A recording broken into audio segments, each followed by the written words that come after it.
Lee Shirtliff. Mike Sigler. I'm here. Travis Brooks. Here. Randy Brown. Here. Amanda Champion. Here. Susan Curry. Here. Deborah Dawson. Here. Rich John. Here. Dan Klein. Here. Ann Corman. Ann Corman. Mike Lane. Here. Greg Mezzi. Here. Shauna Black. Here. 14 members present. Great, thank you. I am going to ask our Communications Director, Dominic, to make a statement in regards to some of our video. Yeah, thanks, Chairwoman. We have a few technical glitches that are occurring in chambers this evening, mostly due with the cameras. So tonight, the camera for chambers will just be this backup one on top of this screen. So if you're wondering, or if someone's reaching out as to what the issue is, the software in those cameras that are about 10 years old has gone bad. Those are due for an upgrade in August, so it's actually well-timed. But I just wanted to let you know that if you don't see the normal shots of folks in the room. Thank you. Great, thank you, Dominic. So this evening we have two proclamations that are being brought forward, and the first one is a proclamation for the Ithaca Farmers Market Month, and Monica Roth is here to accept the proclamation. Let me go ahead and read it first, and then if Monica would like to come up and accept.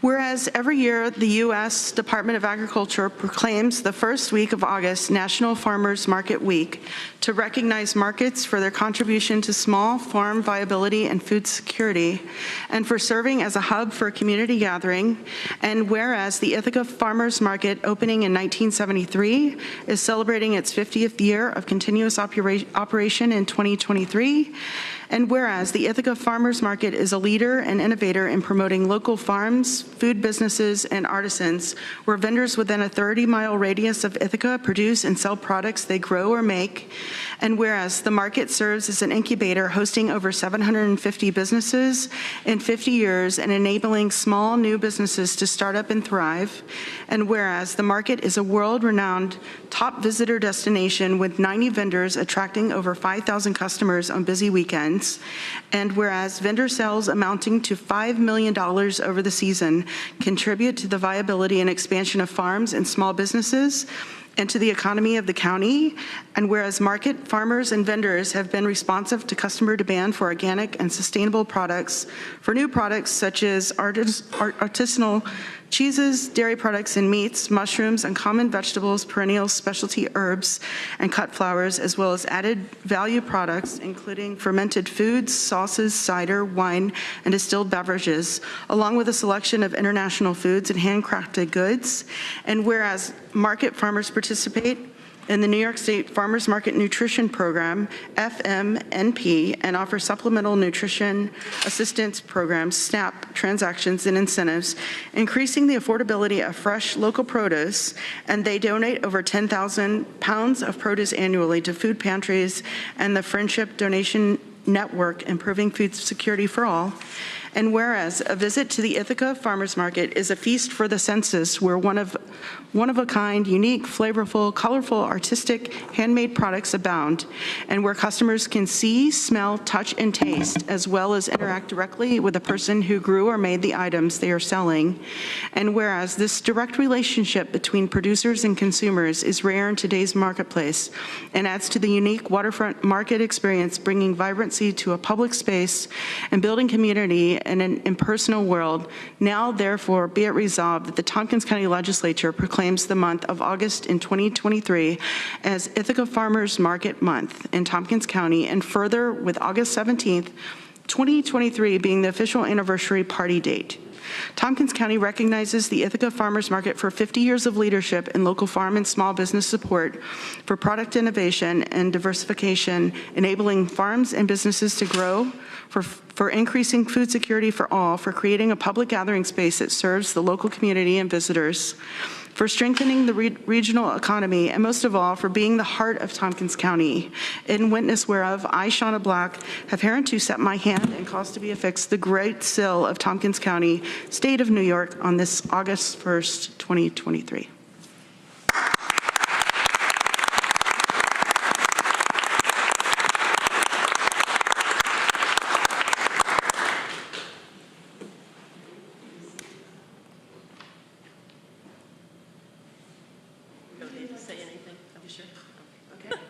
Thank you all. We hope you come to our party on August 17th. And it's been wonderful to be involved with the market for almost 50 years, not quite myself, but it's just amazing to see how it's grown and all that we've done in this community for our farmers, our small businesses, and the ability for them to have a place to sell, start up and sell. So we're very proud of it. Here's Jan, who runs Silco. And we'd also like to thank the county for 50 years of supporting market, being in all of our various locations, and being a full partner with us in that endeavor. Thank you. Great, thank you so much.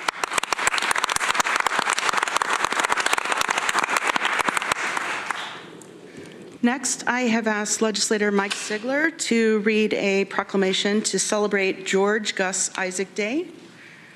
And here is Mike Sigler. Go for it.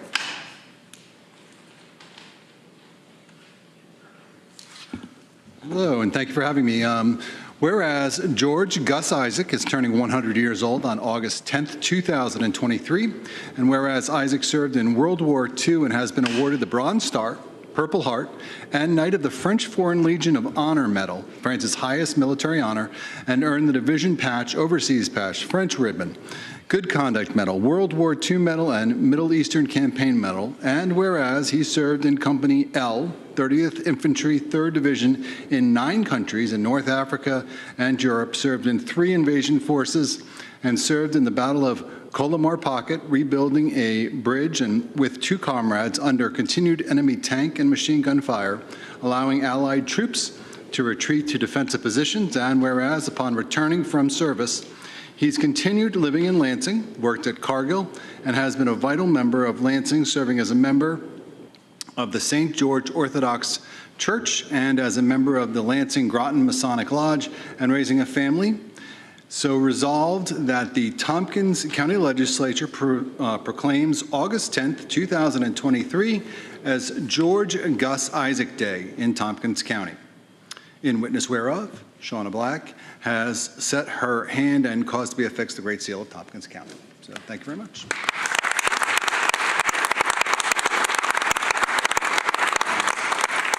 Some folks from Gus's family are going to be celebrating his birthday on August 12th at Myers Park. It starts around noon, so if you wanted to stop by and pay your, wish him a happy birthday, that would be great. So thank you very much.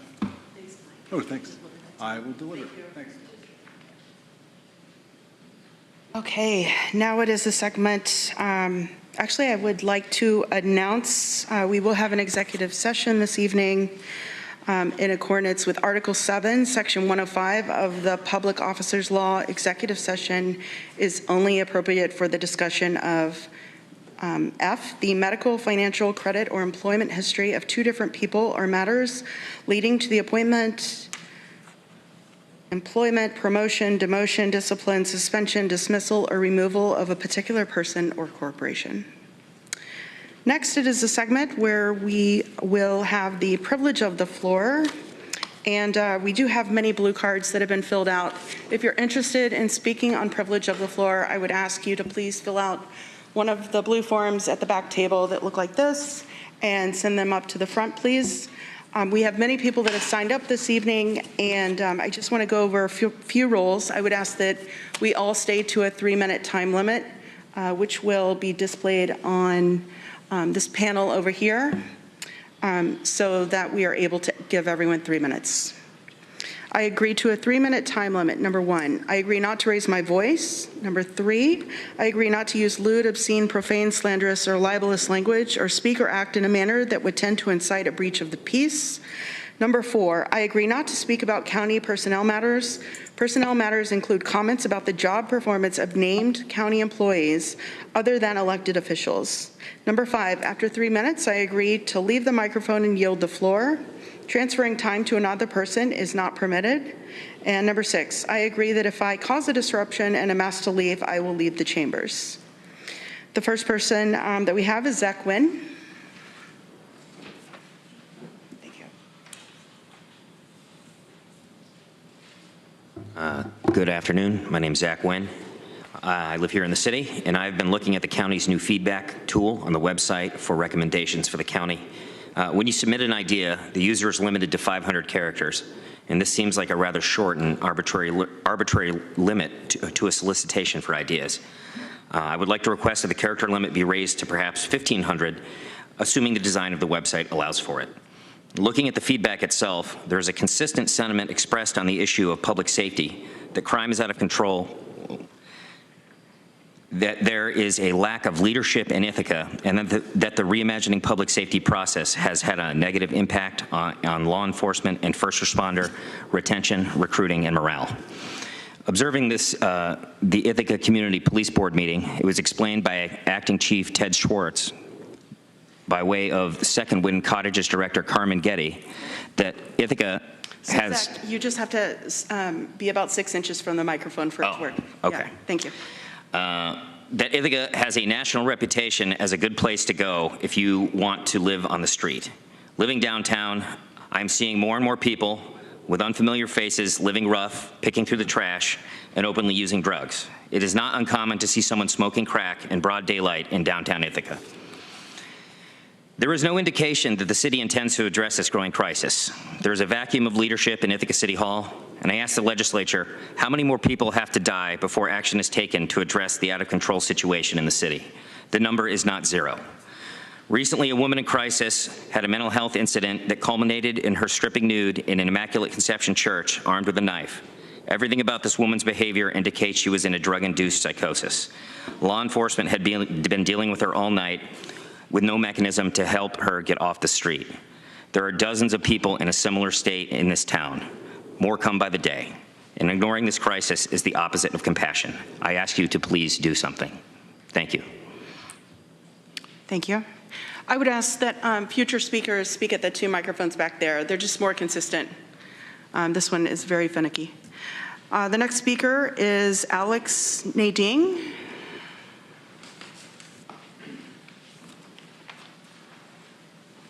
Hi, I'm Alec Nading. I'm a resident of the county in the Forest Home neighborhood, and I want to comment on the decision to abort the traffic plan at the Craddock Farm and Pleasant Grove Road intersection. I think there's several of us here from our neighborhood and the surrounding neighborhoods in Northeast Ithaca and in that area. And I think one of the things we want to convey to you is that without doing something about it, the traffic situation down around Forest Home Drive where the one-lane bridges are, a really kind of special area for the county, is really dire. It's unsafe, it causes arguments at the very least, and near-miss accidents, and it does harm to this unique residential area. But I want to talk specifics and give you a sense of why the decision not to reroute that intersection affects us. And this shouldn't be the end of this matter. We received a joint memo from the county and the town that states that a traffic assessment carried out during May and June found, quote, that the current alignment is preferred by most motorists. Now, barring the fact that we have no idea how this conclusion was reached, I would submit that the motorists had no choice about which alignment was preferable, since it hasn't been rerouted. I think that most of you who think about it for a minute will agree. A study of existing conditions should not be satisfying as a justification for refusing to change those conditions. After all, the intent of the original agreement was to redesign the intersection in such a way that it would be more desirable for motorists to avoid the one-lane bridge area on Forest Home Drive and to take Craddock Farm Drive to get to where they need to go. And for a long time, of course, motorists have tended to do what they always do. This is what happened with seatbelts as well, right? If you interviewed people in the 70s, they would have said they preferred not to use them. So the logic of a traffic study focused on the status quo seems really flawed. So I think that we neighbors who are affected by the heavy traffic are going to need a more convincing explanation.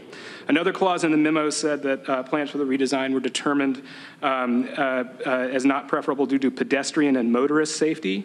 And this is just confusing because the earlier paragraph I just quoted said nothing about pedestrians. And here pedestrian safety is cited as a reason for not changing the current configuration. So I really failed to see how reducing motorized traffic in an area that has no sidewalks and yet is frequented by walkers and bikers would threaten pedestrian safety. More to the point, I think as legislators, you should be concerned, as we are as taxpayers, that this memo is starting to read like a conclusion in search of a rationale. It's not convincing to me in the least. And I want you to know that we as neighbors feel betrayed in this situation. But I want you to leave you with this, right? The town and the county's approach to roadways consistently privileges motorists. And these roadways are multi-use venues and infrastructures that are used by walkers and bikers as well across this section of town, not just in the Forest Home neighborhood. And it's a really, really important and pressing issue that needs to be addressed. Thanks. Thank you. Next is Peter Penniman.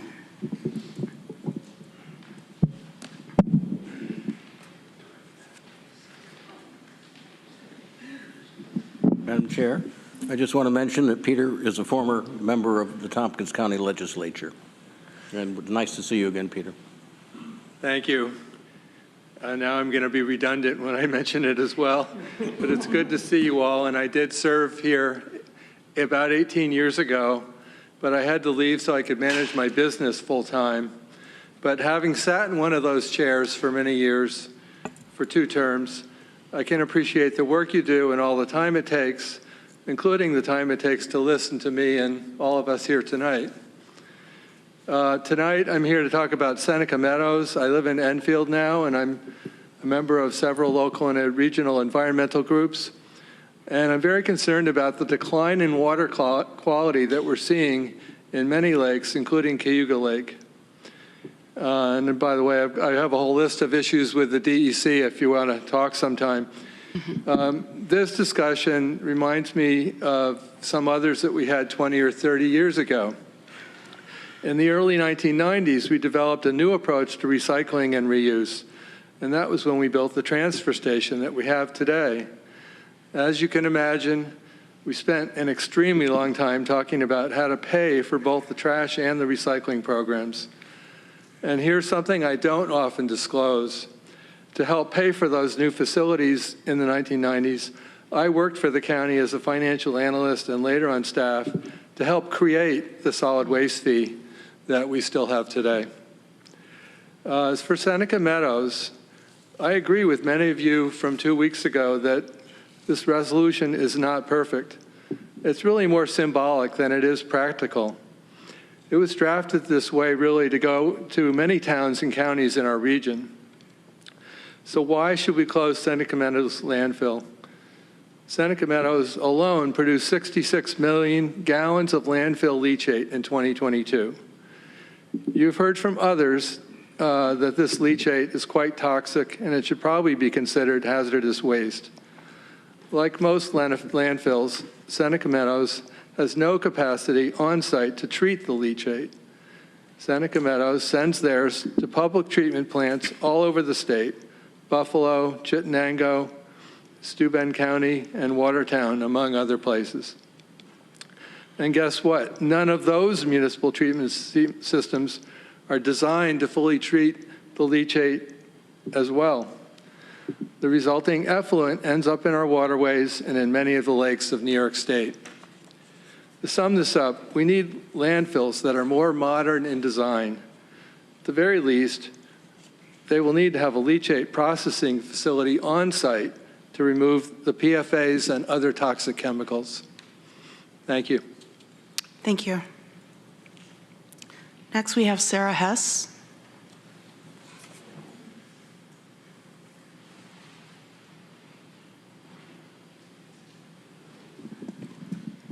Hi, my name is Sarah Hess. I live in Ithaca, and I'm also here to urge your support to oppose extending the life of Seneca Meadows. A few weeks ago, I attended a local program on PFAS, the forever chemicals that are everywhere in our environment, very difficult to remove and so far virtually impossible to destroy. Toxicity level for humans is 4 parts per trillion. That's equal to 1 drop of ink in 5 swimming pools.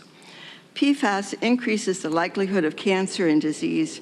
Most upsetting to learn is that virtually 100% of people tested already have it in their bodies and our bodies, including those of young children. Now counties and governments, including the state of Maine, are trying to regulate PFAS. Maybe that will help one day. But what is to be done by municipal governments at this point? The problems may seem without solution at our level. What we can do is use information we have to locate the greatest threats and then try to mitigate damage. In the Finger Lakes, one significant threat is the concentration of PFAS in leachate from landfills. 40% of landfills are made up of packaging, and packaging contains PFAS. Why? Because, like Teflon, as you know, when cardboard is coated with PFAS, it resists both water and oil, so it's very useful and not about to go out of business soon. We know that leachate drained from landfills has a high concentration of PFAS. Seneca Meadows, as Peter just said, produces 66 million gallons last year that has to be treated. But where does it go? And Peter told you it goes into other water treatment plants. I've heard from Cynthia Brock that our own water treatment plant does not now accept leachate from Seneca Meadows, and for that I'm grateful. But I've read that some other plants do, as Peter said again. Similarly, our sewage sludge from our treatment plant, which also has a lot of PFAS, is being dumped at Seneca Meadows. And from other municipal treatment plants, sludge is also transported and land spread as beneficial manure. And we all know that rain from fields end up in drinking water. So we live in a world where municipal borders offer no protection at all from environmental damage that occurs elsewhere. This summer's smoke from Canadian fires is the latest and most alarming proof of that. I believe protecting the water quality in Cayuga Lake and the Finger Lakes is fully the responsibility of our county, along with many others and the state. As I connect the dots, expanding Seneca Meadows for many more years has a direct bearing on our health, and to say it's not our problem makes no sense whatsoever. We need to work with other local governments in the state to push toxic waste back up the chain to their source, and we should not be providing a safety valve for them. Thanks for your attention. Thank you, Sarah. Next is Brian Eden.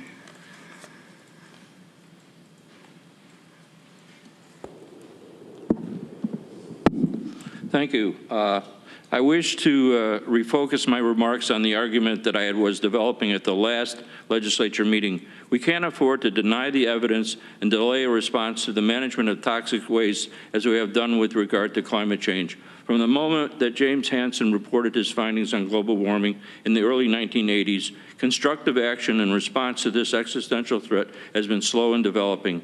Even though we have accelerated our greenhouse gas emission reduction mitigation measures, we continue to produce an annual net increase. Because the stakes could not be greater, all fossil fuels sold and burnt combust into carbon dioxide, forcing the planet to heat. Carbon dioxide resides in the atmosphere for a very long time, making the excess heat and other climate impacts basically irreversible on a human-relevant timescales. Every bit of extra heat makes climate disasters more frequent and widespread, intense, and leads us further into irreversible heat catastrophes socially and physically. These floods and fires and heat waves and crop failures will keep pushing harder against the systems of our society. Insurance, real estate, infrastructure, food, water, energy, geopolitics, everything, until at some point, inevitably, the system breaks. As the planet warms, feedback loops accelerate the pace of warming. Feedback loops are a cyclical chain reaction that spin beyond our ability to control them. Methane leaks from thawing permafrost, melting of Arctic sea ice that allows water to absorb more sunlight, slowing of the Gulf Stream that circulates warm and cool water that serves to moderate worldwide weather. Of the potential feedback loops, 27 of 34 will have negative impacts as the Earth warms. I recently circulated a New York Times op-ed, "Our way of life is killing us." There are approximately 84,000 chemicals on the market, and we come into contact with many of them every day. If that isn't enough to cause concern, the shocking fact is that only about 1% of them have been studied for human safety. The government plays a small role in part because it doesn't have the legal mandate to protect the public from harmful chemical substances. Federal rules designed to ensure product safety haven't been updated in nearly 50 years. A petition for rulemaking in the Clean Water Act has been submitted to the EPA to add another 1,000 chemicals to the toxic pollutant list. New untested chemicals appear on store shelves all the time. The U.S. Food and Drug Administration has banned or restricted the use of only 9 chemicals. So just spinning beyond this, the resolution is not primarily about closing the landfill, but it's about engaging the D.C. and the governor in a dialogue to begin to address these problems. The D.C. has never been out front on many issues. I challenge you to mention something remarkable that they have done over that 50-year period. So thank you very much. It's a very serious issue. I'm not sure I've been able to communicate it effectively. I'll try to do better. Thank you, Brian. Next is Herb Ingman.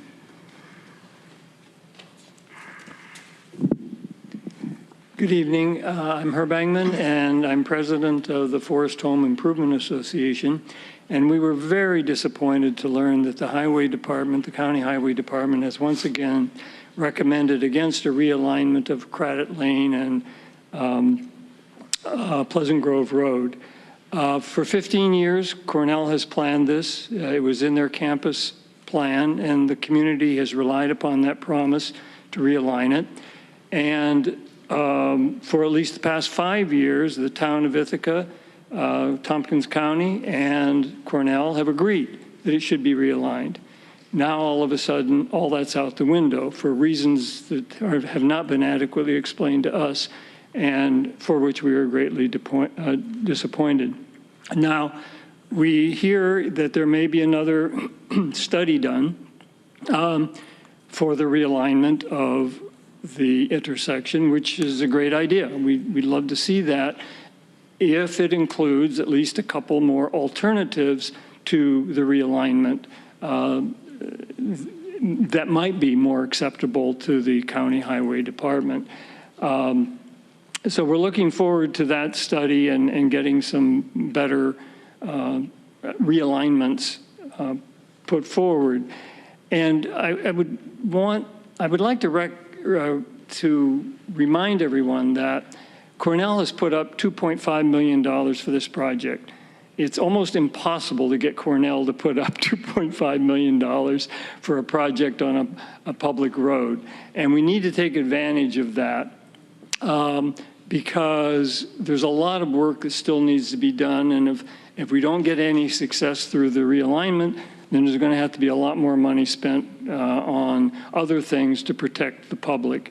We especially need bike lanes and sidewalks, or walkways, as we call them in the town of Ithaca. And this can be done. The county worked with the town when I was town supervisor. I think Mike Lane was the chair of the legislature then, when there was a county project to pave Warren Road. We got together and we built a sidewalk so the kids could bike to school at BOCES and the elementary schools, middle schools up there safely. Similarly, when the county decided to redo Hanshaw Road, we got together, we built a sidewalk all the way from basically the Dryden County line right into the village of Cayuga Heights. Cayuga Heights joined us and extended their sidewalks. So these projects can be done if there's the leadership and the willingness to do them, and we urge you to do so. Thank you. Thank you. Next is Constance Sterling Engman. I'm Constance Sterling Engman. I'm a longtime resident of Forest Home. I feel betrayed by this abandonment of the Memorandum of Understanding. I'm a longtime resident, as I said, and I have observed over the past 12 years the increase in traffic and congestion in Forest Home. I try to walk as much as possible, and sometimes it's truly dangerous. There are no sidewalks on Warren Road. We really need them. They've been built in other areas of town. Why can't we do it in Warren Road? Take some of the infrastructure money and apply it to building sidewalks. Make the neighborhood more desirable, better for people who want to age in place, better for young families with children, people who want to wheel strollers, which no one would dare to do in Forest Home right now. I've heard multiple incidents of people on cyclists trying to be greener who have been nearly hit by cars or are now afraid to take their children out on their bikes. That is not good for neighborhood health. The Memorandum of Understanding was part of the North Campus redesign. And it, as Herb said, 15 years ago. Why the sudden change? Why the sudden change of plans with no explanation? It really seems odd and makes me wonder what's being concealed. Traffic study that was done in May and June is not at all representative of the normal daily activity of traffic and cyclists and pedestrians in Forest Home. Those are the two quietest months of the year. Why was a traffic study done then? That is just not representative. Our tiny hamlet of Forest Home cannot handle any more traffic. I often have to shut my dining room windows because the school buses and the traffic and the people going up the hill with bad mufflers and throwing trash out the windows is just too much to bear. It's a daily problem. The safety of pedestrians, cyclists, and everyone else who wants to walk in their community is at stake, and this really has to be reconsidered. And I think the redesign, the reconfiguration that leads traffic into campus instead of into Forest Home should be kept in place. Thank you. Thank you. Next is Daniel Kooks.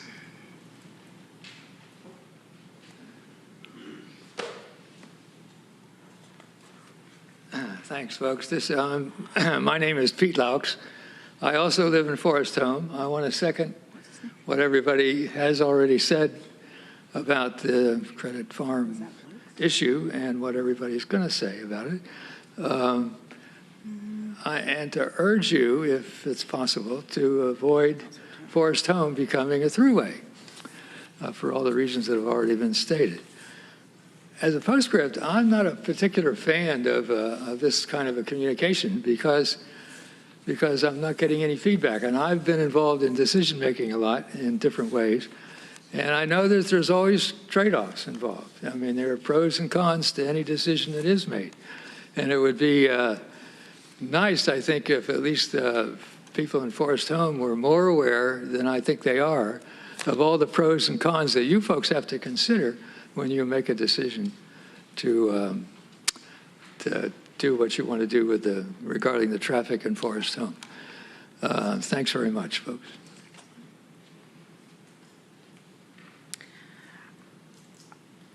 I'm sorry, was your name Daniel Kooks or Lukes?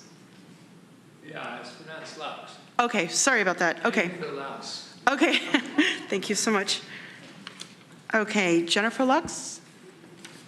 Thank you. Sorry about that.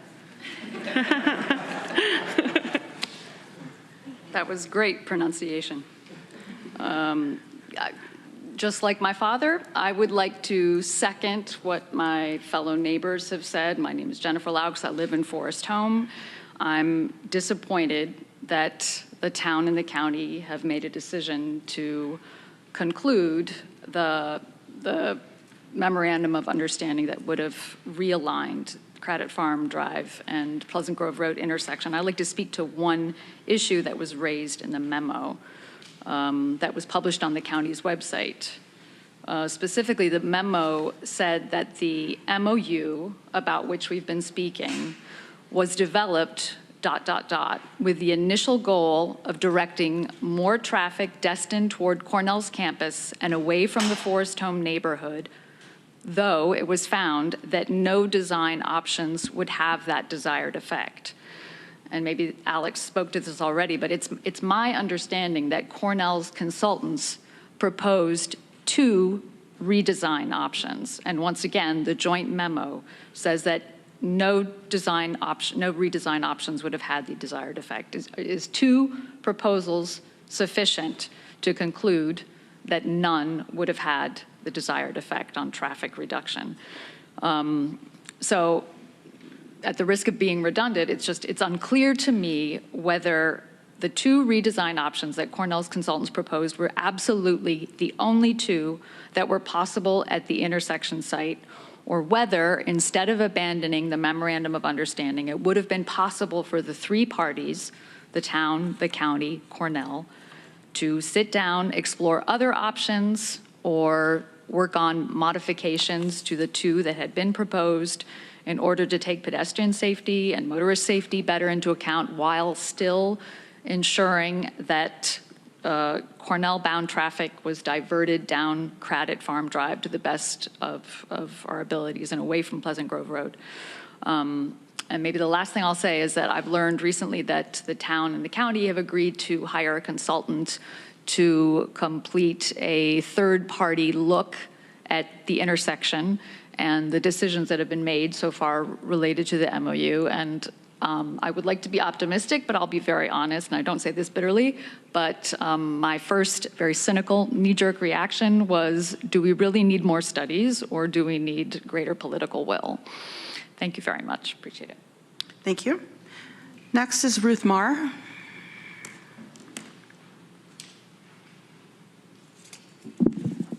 Good evening, everyone. My name is Ruth Marr. I live in Forest Home. I've lived in the same house, on the same street, Judd Falls Road, for 57 years.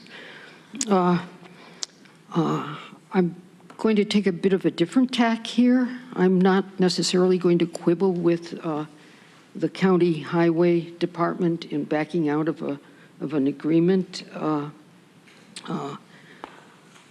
what I do want to do is come to some kind of understanding about what the problem is, namely a very high volume of traffic on roads that were actually built for horses. When I first moved to Forest Home, I still had neighbors who, in the earlier 1900s, ordered groceries from Atwater's at the corners and had them delivered by horse and wagon.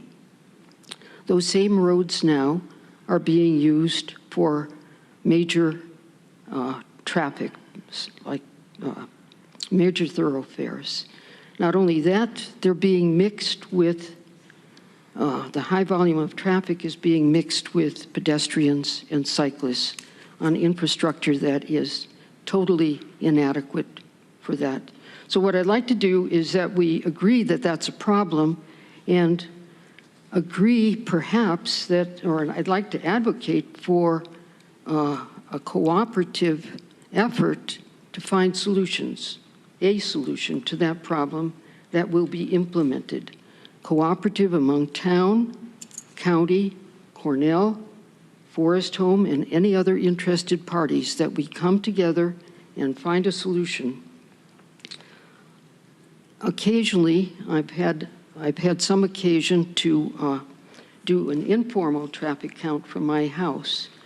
The maximum I got in the spring was 90, I'm going to have to hang on here, 90 cars passed my house in a 15-minute interval in the spring. That was a maximum. That comes to 360 cars an hour, or 6 cars a minute. I have students walking in front of my house. I've ridden a bike myself, not recently, but there is no safe bikeway through Forest Home. So we're mixing pedestrians, cyclists, and a high volume of traffic on roads that are inadequate for the task. And on sidewalks, side paths, there are no shoulders on the street, and the paths abut the pavement and create a very unsafe situation.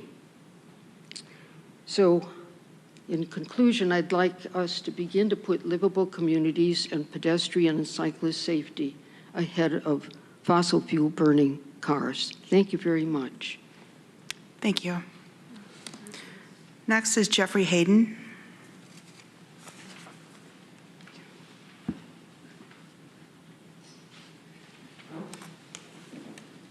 Hi, sorry for my terrible handwriting. It's Jeffrey Holden. Sorry. I live in Forest Home, and I just wanted to agree with the previous speakers about the realignment issue.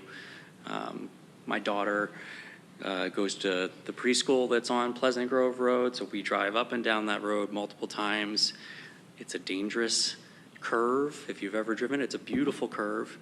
You can see the creek. It's a beautiful vista, but it's a dangerous curve because when you're going up, you cannot see what's coming around that curve, and there are often people walking, riding bikes, coming down the hill, buses, people crossing from Craddock Farm Road to Hasbrook Apartment Complex. So I think something needs to be done. I thought the plan that we had agreed to with all the parties was a really good one. So thank you for your time. Thank you very much. Next is Diane Cohen.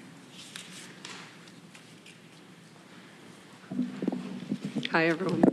Can you hear me? Is this on? Okay, good. Hi, my name is Diane Cohen, and I'm speaking as a 40-year resident of Tompkins County and as CEO of Finger Lakes Reuse. I'm supportive of the passage of the resolution to close Seneca Meadows landfill by 2025 and appreciate the work that's gone into developing the resolution. We have made an enormous and wealthy industry out of our waste, and now it's time to have a massive rethink of these astoundingly wasteful, toxic, and costly practices. The effort to effectively reduce unnecessary waste needs to take place on many fronts, and on the seemingly daunting issues of societal waste, corporate waste, institutional waste, construction and demolition waste, student waste, and how we collect and manage these materials on the local and regional level can be quickly transformed, or a big chunk of it, simply by encouraging a reuse and repair economy. If we successfully redirect that value and wealth into our local economies and communities, instead of paying to transport waste away, there will be enormous returns and multiplying impacts. Reuse enterprises, whether nonprofit or for-profit, generate sales tax, provide significant cost savings, support new businesses, save money for community members, support people and organizations in crisis, and offer rich educational training grounds and professional development for our future workforce. The current reuse system remains grossly insufficient, and our hardworking team of staff, trainees, and volunteers at Finger Lakes Reuse has been consistently overwhelmed, breaking all of our records again this year. And the good news is that because of Tompkins County's investment and support over the last 15 years, Finger Lakes Reuse is demonstrating that there's strong public interest and high demand for reusable materials. But even with our efforts combined with at least 30 other reuse efforts in Tompkins County, we still don't have the capacity to accept everything of value, including high quality, high volume materials that are offered to us on a regular basis. We will be submitting comments on the draft local solid waste management plan, which I know you're getting a presentation on shortly, which is already full of transformative, forward-looking actions to prioritize a circular economy. So we're really excited about that. There's still a lot of wealth in our waste, lots of it. I look forward to working in partnership with Tompkins County to continue building a pathway to a more just and healthy economy and environment for all of us. Thank you. Thank you. Next is Amanda Kirch-Gessner.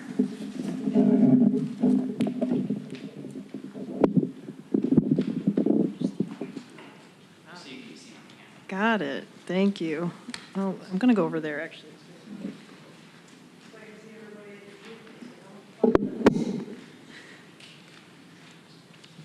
How's everybody doing tonight?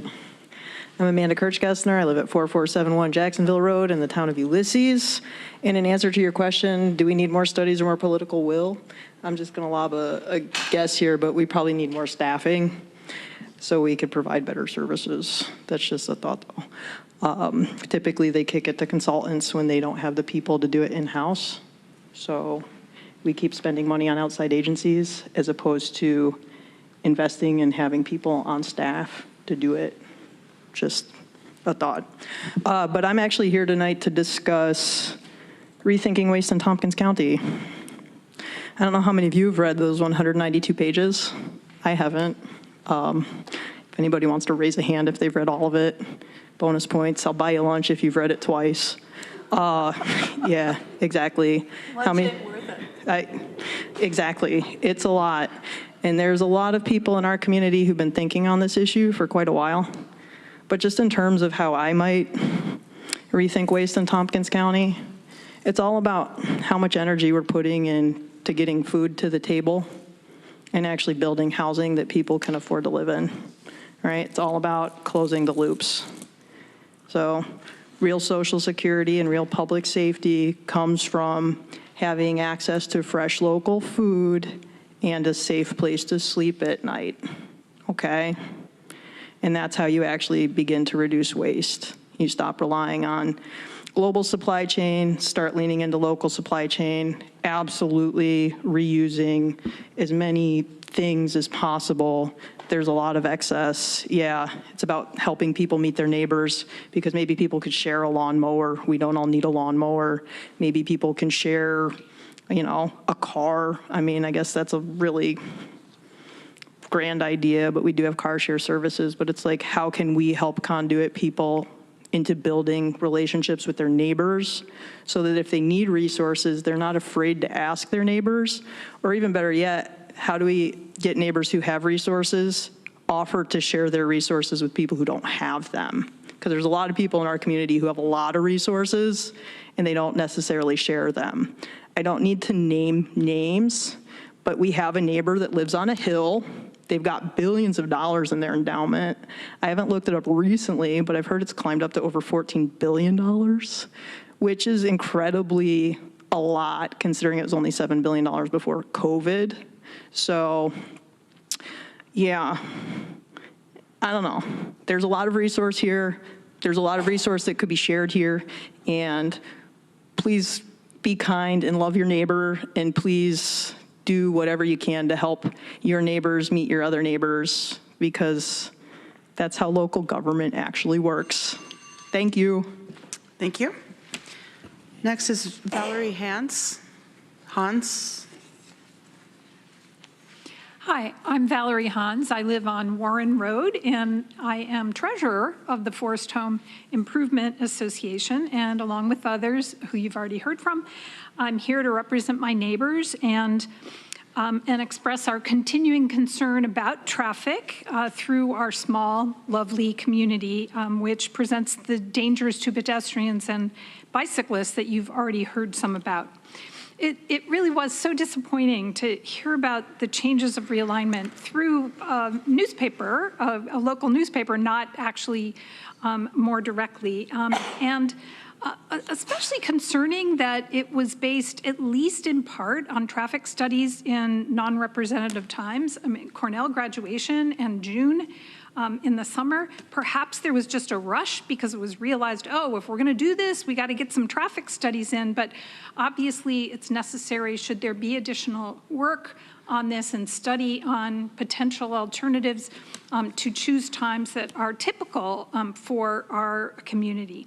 So I urge you to keep options open so you can continue to consider our experiences and points of view. And if it would be helpful to have one or more Forest Home representatives in any discussion groups or decision-making groups, I'm sure we can marshal people from our community. So I just want to thank you all for listening to us and doing all you can to make our community safe, not just for cars, but also for pedestrians and bicyclists and, yes, even strollers. Thank you. Thank you. Next is George Adams. Thank you. I appreciate the generous attention of the legislators to this critically important topic of what's in our solid waste and where it winds up. There is far more information that should be understood than 3 minutes can expose, so I'll offer you a bibliography if you're interested, and just talk about the most alarming part that I see, which is basically the practice of mixing leachate, the worst byproduct of our landfills, back into water supplies through the wastewater treatment plants. Fact one, leachate from landfills virtually always has PFAS substances in it. The New York DEC has published results of groundwater testing in areas near over 100 abandoned landfills in the state, or closed landfills, and found about 65 of those had such high levels of groundwater pollution that nearby wells needed to be tested, several of which proved too toxic to drink from. But a landfill with a properly engineered liner can arrest and collect the leachate, leaving the problem of what to do with it. Fact two, There are hardly any wastewater treatment facilities that remove forever chemicals from the waste stream, and in fact, some concentrated in the biosolids. I literally read, studies after study. Nobody really does a good job unless you spend a lot of money. Therefore, any wastewater treatment facility accepting leachate is very likely passing PFAS substances back into the environment in its effluent, and even more likely producing concentrated longer-chain PFAS compounds in its biosolids. The spreading of those biosolids as fertilizer is not in any way acceptable, given what we already know about the toxicity of those compounds. We don't want long-term carcinogens in any concentration on the fields from which our food and dairy products come, not in our backyard, not in anybody's backyard. If there were a resolution to stop the transport of leachate from landfills to wastewater treatment plants, unless and until that leachate is tested and found free of the many toxins known to come from landfills, I would support that. Thank you. Thank you. Next is Ann Rhodes.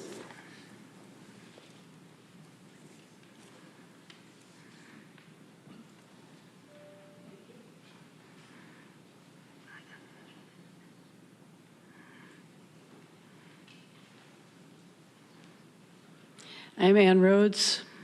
I live in Freeville, New York since about 1974.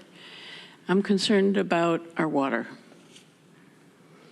As we sit here calmly in this room, we all know what danger we're in. I don't need to remind you. Water is sacred. This is our water, our streams, our lakes. This is what we have. It's our job to protect it. And closing the landfill and preventing that leachate from coming into our wastewater treatment plant and then the results going into the lake seems like this is not going to solve the problem. It's true, any one thing is not going to solve the problem. But this is the one thing we can do. We have to do whatever we can do. We have to encourage other people to do whatever they can do. We have to make it normal that we protect the water and the soil, because this is what we live on. And you have some power here to make your voice heard about protecting our lake. And I urge you to remember the beauty of the lake, the danger that we're in, and even if it seems like a small thing to do, we need to do all the small things. Whatever we can do, we need to do them. So please use your voice to protect the lake and the streams and the soil and the birds and yourselves and your children and your grandchildren. Thank you. Thank you. Next is Charles Troutman.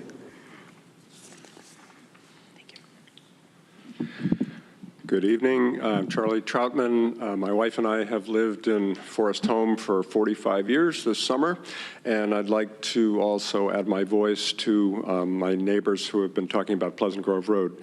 Normally, I drive up Pleasant Grove Road going to community corners, but recently my wife had the car out of town, and I had some appointments up at community corners, and I had to walk and ride my bike on a couple of occasions. And I was appalled at how dangerous it was getting up that hill safely and back down, either on a bike or on foot. I am so disappointed in the process that has taken place between Cornell and the town and the county so far with regard to this little stretch of road. It's really appalling. And I'll make it very short and sweet. I urge you all, please, to take a serious look at that short stretch of road and see what we can do collaboratively together to improve the safety for pedestrians and bicycles, because it's only a matter of time before somebody is going to get hurt or killed. Thank you. Next, we have Michael Bend.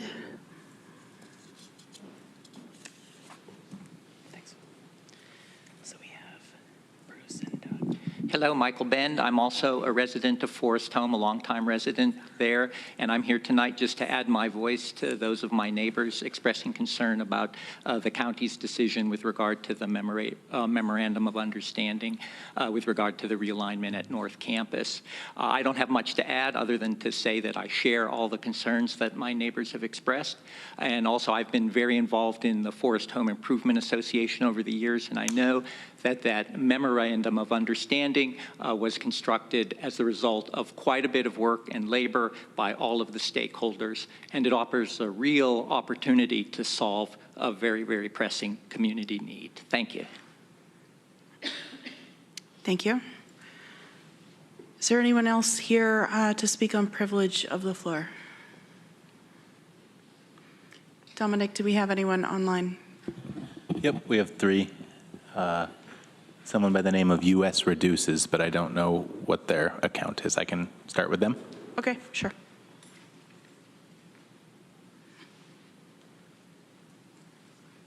Hello. Hello. Hi. Apologies. I am not sure if you can see the video, but I'm sorry. Like I am calling in from my other account, so that was just happened to be logged in. Good afternoon. Today I'm here to address a matter of critical importance to our shared commitment to a sustainable future, representing a grassroots organization, Zero Waste Ithaca. The US Reduces is a big sister group. Apologies. We must address the pressing issue of the Seneca Meadows landfill and its impact on the health and well-being of our fellow citizens. For too long, the Seneca Meadows landfill has been a source of suffering for nearby residents who endure alarmingly high rates of cancer due to landfill's contamination. This is not merely an environmental concern, it's a matter of environmental justice and the right to live in a healthy environment. As a county, we have spoken about dedication to the concept of circular economy and reducing waste. However, supporting the expansion of this landfill contradicts those very principles we claim to uphold. If we are serious about promoting a circular economy, we must take action to close the loop and reduce material discardment. The urgent need to combat climate change demands that we move toward a zero-waste society. Methane emissions from landfills, even those with anaerobic digesters, pose significant concerns. We cannot rely on these solutions as a long-term strategies. Instead, we must work towards phasing out landfills and incinerators, focus on preventions and sustainable alternatives, such as reuse and composting. We must align our actions with our words and stand united in our commitment to a healthier and more sustainable future for our community. Today, I urge each one of you to consider the impact of your decision. Think of the lives affected by the landfill's pollution, the health struggles endured by the residents, and the opportunity we have today to make a real difference. I implore you to support the resolution opposing the expansion of Seneca Meadows landfill and work toward its closure. Let Tompkins County be a shining example of what it truly means to walk the talk and put the well-being of our community and our environment above all else. To conclude, I list 3 policy pleas to the legislature going forward this summer. 1 is to pass the skip the stuff. 2nd is to ban artificial plastic turf.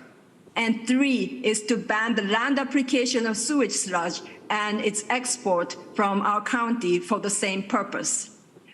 We understand that it's not done in our county, and we are not exporting for the land spreading.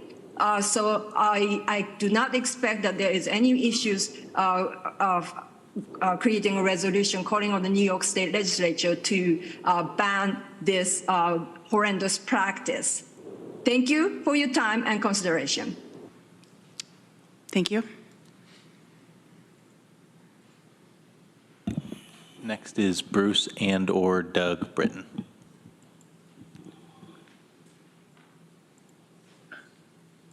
Okay. Are we on? Wait, you need camera. Yes, you're on. There's no camera, but I guess that's okay. Yeah, each of us signed up to speak, and I'll go first. I'm Bruce Britton. I'm really pleased to see so many of my neighbors there this evening. I'm a lifelong resident of Forest Home, and I guess 68 years I've already aged in place. But I wanted also to address the realignment of the Pleasant Grove Road Craddock Farm intersection by starting with the bigger picture. 20 years ago, you couldn't drive from North Campus to Central Campus without driving off campus and through the residential neighborhoods of Forest Home and or Cornell Heights. So that was 20 years ago. Cornell had a North Campus residential initiative. And as part of that, the city required a road linking North Campus to Central Campus.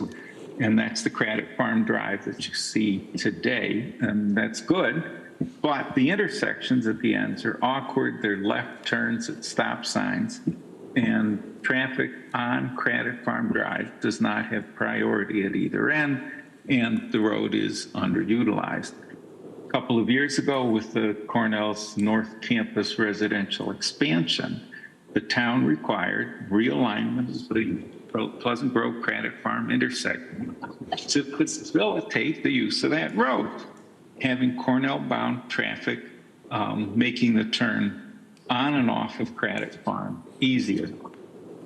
Town Planning Board set a policy. Intersection realignment was a requirement as a condition of approval of the NCRE project. Then Town, County, and Cornell upper echelon set a policy establishing an MOU that ensured that the intersection realignment would actually happen. County Highway's task was to implement that policy, to see the realignment through to successful completion, not to actually design and build the intersection, but just to, because that was Cornell's task, but just to make sure it got done.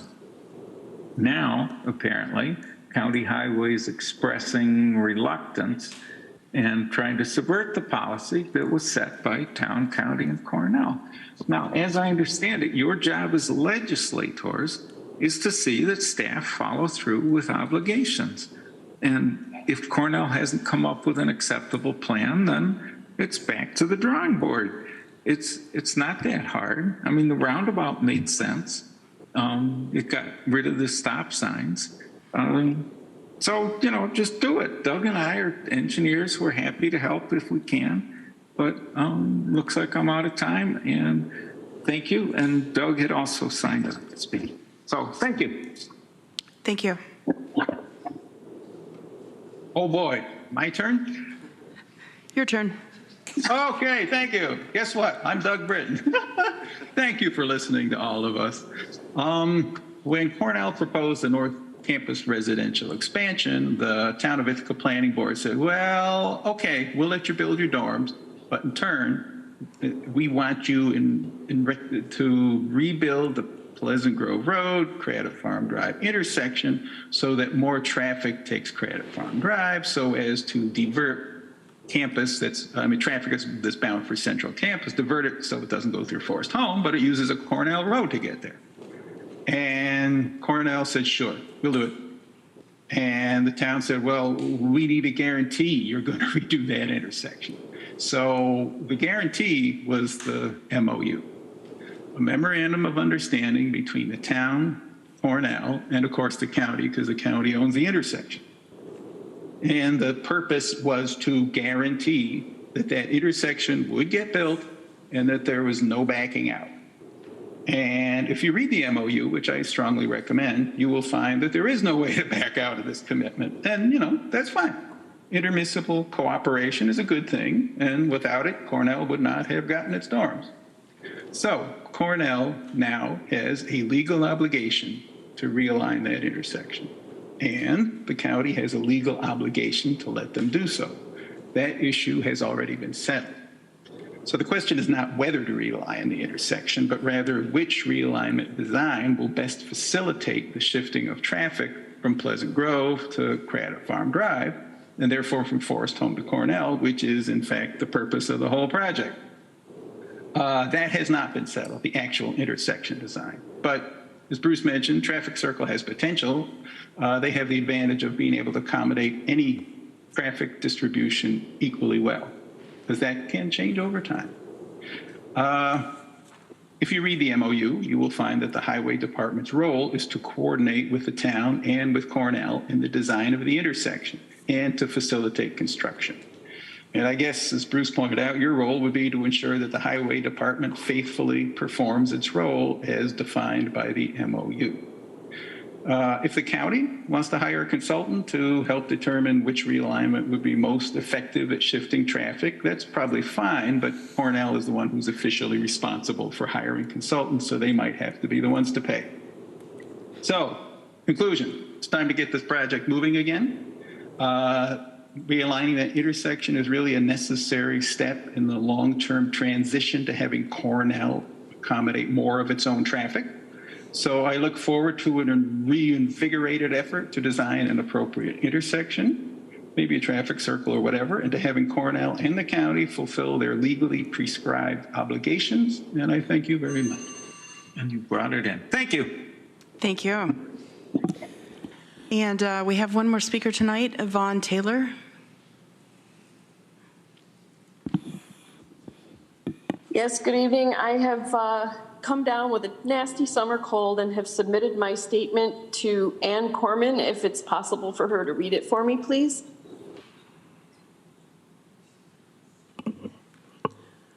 Sure, I can do that. At the last legislature meeting, I heard concerns where the garbage was going, to if the landfill was closed. That is the question the landfill would like us to focus on, but it's the wrong question. The entire point of getting resolutions like this from the region is to push the state to adopt and implement its solid waste management proposal, which is a roadmap to a zero-waste circular economy that uses landfills as a last resort. If the region unites together with these resolutions, it sends a strong message to the state that it has to act on its own proposal by reducing the amount of waste produced in the first place, implementing robust recycling programs, municipal composting programs, construction and demolition debris recycling and reuse, repair programs that divert waste from the waste stream. I know many have little faith in the state to do the right thing, but if we put together pressure on key decision makers together, it is possible to push them forward, as we have done with fracking, gas storage, using power plants for Bitcoin mining, and more. Sustainable materials management is good for New York communities, the environment, and the economy. Zero waste programs can create jobs in our communities, whether we're in a large or small urban or rural area. I'm going to skip a little bit here for time. Recycling creates an average of 9 times more jobs than trash. Composting creates at least twice as many jobs as landfills and 4 times as many jobs as incineration facilities. Reuse creates as many as 30 times more jobs than landfills. In the Finger Lakes, where our driving economic engine is agriculture and tourism, that supports 60,000 jobs and generates $3 billion in annual state revenue. Not only would these jobs be more consistent with our community character, but closing Seneca Meadows landfill and moving towards the system would also help more sustainable businesses that are already established. And let's see, I'm going to skip to the end here. Without these regulations coming from all parts of the region, Seneca Meadows landfill will continue to make more room for more garbage, taken waste from 47 counties in New York, 4 other states, and Canada, causing more cancer clusters in the community, sending PFAS-laden leachate to all parts of the state, causing climate disruption by belching out 1 billion cubic feet of emissions, including methane, a year, harming our rural roads with hundreds of diesel truck trips every day, and harming our agricultural and tourism. Lastly, I'm just going to add that several people spoke about the more modern landfills. This particular landfill, this older landfill, is unlined. Thank you. Thank you, Ann. While we have the group from Forest Home here, I do just want to offer a response. And the way that this legislature typically works is that we do most of our work in committees. And so much of the conversation moving forward is going to happen in the Facilities and Infrastructure Committee, which will take place, I believe, August 17th at, is it 9 a.m.? Okay, at 9 a.m. So I would encourage our neighbors to stay tuned towards that. I do want to give a quick update as far as the discussions that have been happening with the town of Ithaca and Tompkins County.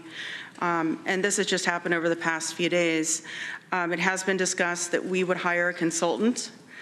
We are in the process of drafting an RFP that is going to incorporate what has been asked and what has been promised in the MOU. Which is going to be very, very, very specific to the intersection of Craddock Farm and Pleasant Grove. It will not go into all the specifics of all of the historical issues that have happened in Forest Home, and I want to be very clear on that. As far as moving forward, the RFP, we would expect responses after we issue the RFP, and then we would hire the consultant.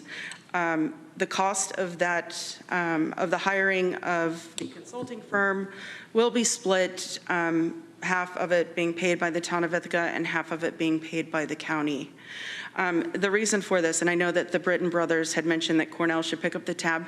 The reason for this is that we don't want 6 months down the road for the neighbors to say that Cornell has influenced it by paying for the study. So we thought that this was the fairest way, and it really takes our employees out of the equation. It offers professional advice rendered by engineers to actually weigh in on the situation, and then for us to move forward and have that discussion with Cornell on the safest way to provide a safe intersection. So I'm sorry that the information has not been conveyed to you. I would encourage you to stay tuned to our F&I committee, because as I mentioned, that's where all of the work happens, is in our committees. So, and as always, I am your representative. If you have questions, my phone number is out there. Please feel free to email me. I know I've been working through Herb. But I'm also happy to meet with you and speak with you at any point. So thank you all for coming out this evening. I do appreciate hearing from you, and I'm sure my colleagues do as well. Next, moving on in our agenda, we will have privilege of the floor for municipal officials. And I see that George McGonigal is here from the city of Ithaca. George, we're always glad to see you.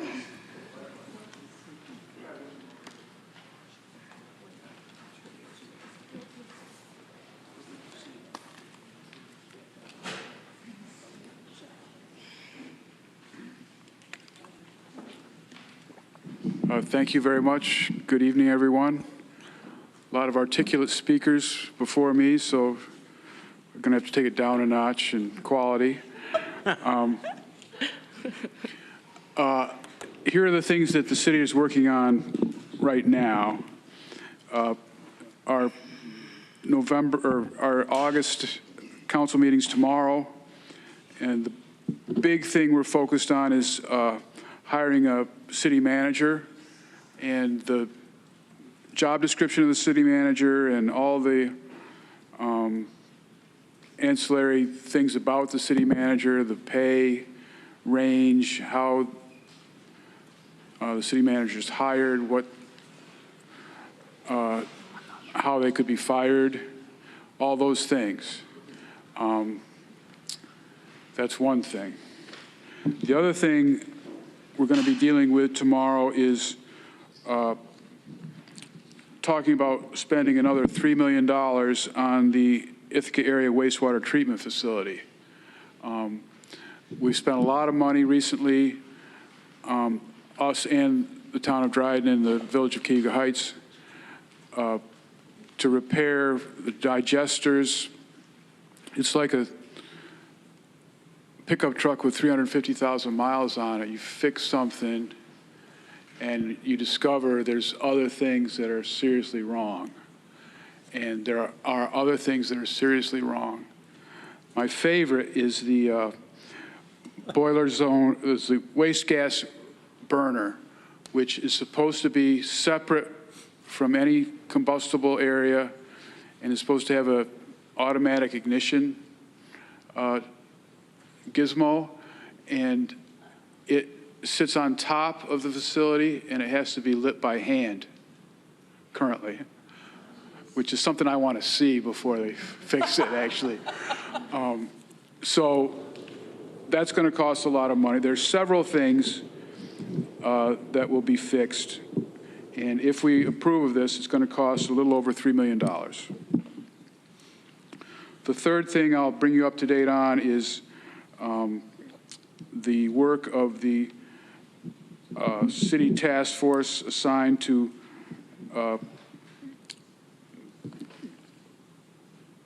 call city property campable or not campable for homeless people. A green zone, a red zone, and perhaps yellow zones. That work is currently spinning its wheels. We're not getting very far. We haven't met in 2 months. We're bickering over language about how this policy will be enforced and whether or not the police department would be involved, even though we're saying that nobody is going to be rousted or there's going to be no forced evictions, and it's going to be largely done through outreach workers. Still, there's concern about the language. We're very encouraged by the fact that the county has hired Tammy Baker, and she's going to become part of these discussions, and very few people know more than Tammy about the homeless situation. And so we're going to combine our efforts, I believe, is the plan, and hopefully we're going to make good progress very soon. That's all I've got. Thank you, George. Any questions for George? Comments? Greg Mezzi? Yeah, sorry, George, if you mentioned this, I apologize if I wasn't listening intently enough. The city has a part-time homeless coordinator position that was approved in the budget. Do you know where that is in the process, or could you go into a little bit more in depth on what the city's plan is to fill that position or recruit that position? That's a good question. I think that person has not been hired, and the job description has not been finalized. And one thing I think we don't want to do is just duplicate what you're doing. And so that position may evolve into more of a outreach worker type of position. But we haven't sorted it out completely yet. And that was a half-time position. So yeah, it's probably not going to be what we thought it was going to be. Rich John. Thanks, Shauna. George, I just wanted to say thank you to you and Cynthia for organizing the meeting held last week with neighborhood residents on the encampment policy. I know that you and Cynthia have worked tirelessly on trying to get to a workable policy. I agree with you that you're not there yet, but I urge you to continue the fight, because I think you're doing something really important for the city and advocating that we need to address this issue in a way that helps the neighborhood, but also helps the people in the camps, that they are living in a very precarious, dangerous situation. And we need to think about how we make this better. So thank you. No, I agree. We had two meetings, actually. One was with some higher-ups in the railroad company that leases the property and runs through the city to the salt plant. And we learned about some of their concerns, and they learned about many of our concerns so that their property is going to be more accessible to emergency services.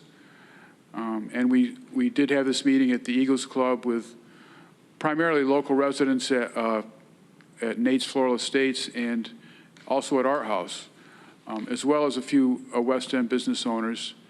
And if you think things are bad in Forest Home, you should try living in Nate's Floral Estates.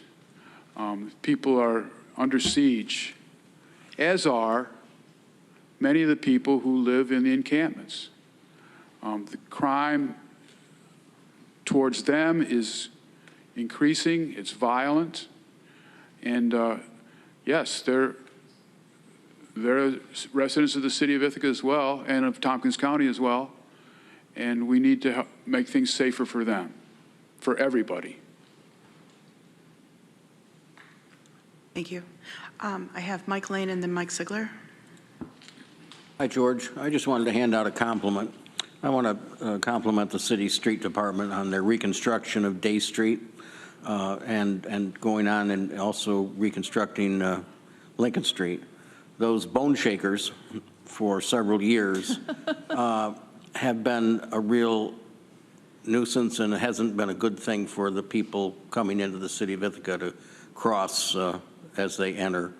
And this work they did was terrific, and I want to thank them. You talking about the speed bumps? I'm talking about the whole street. There are the raised brick walks, which are fine. And now, they used to be, they would destroy your shock absorbers, but now they are set the way they ought to be. People respect them for the pedestrian crossings they are, and I just wanted to say that. Thank you. I'll pass that along. I hope that means people still slow down when they come into the city on Day Street. Well, I think they do. Mike Sigler. Hi, George. So I watched a couple of things this week, and a lot of the blame for the jungle was placed upon the county. My main question for you is, well, not that we just established this, but we've said this before, that the people that are living in the jungle are also victims of crime. Is having that area policed as it would be just any other neighborhood, is that just a non-starter for the city of Ithaca?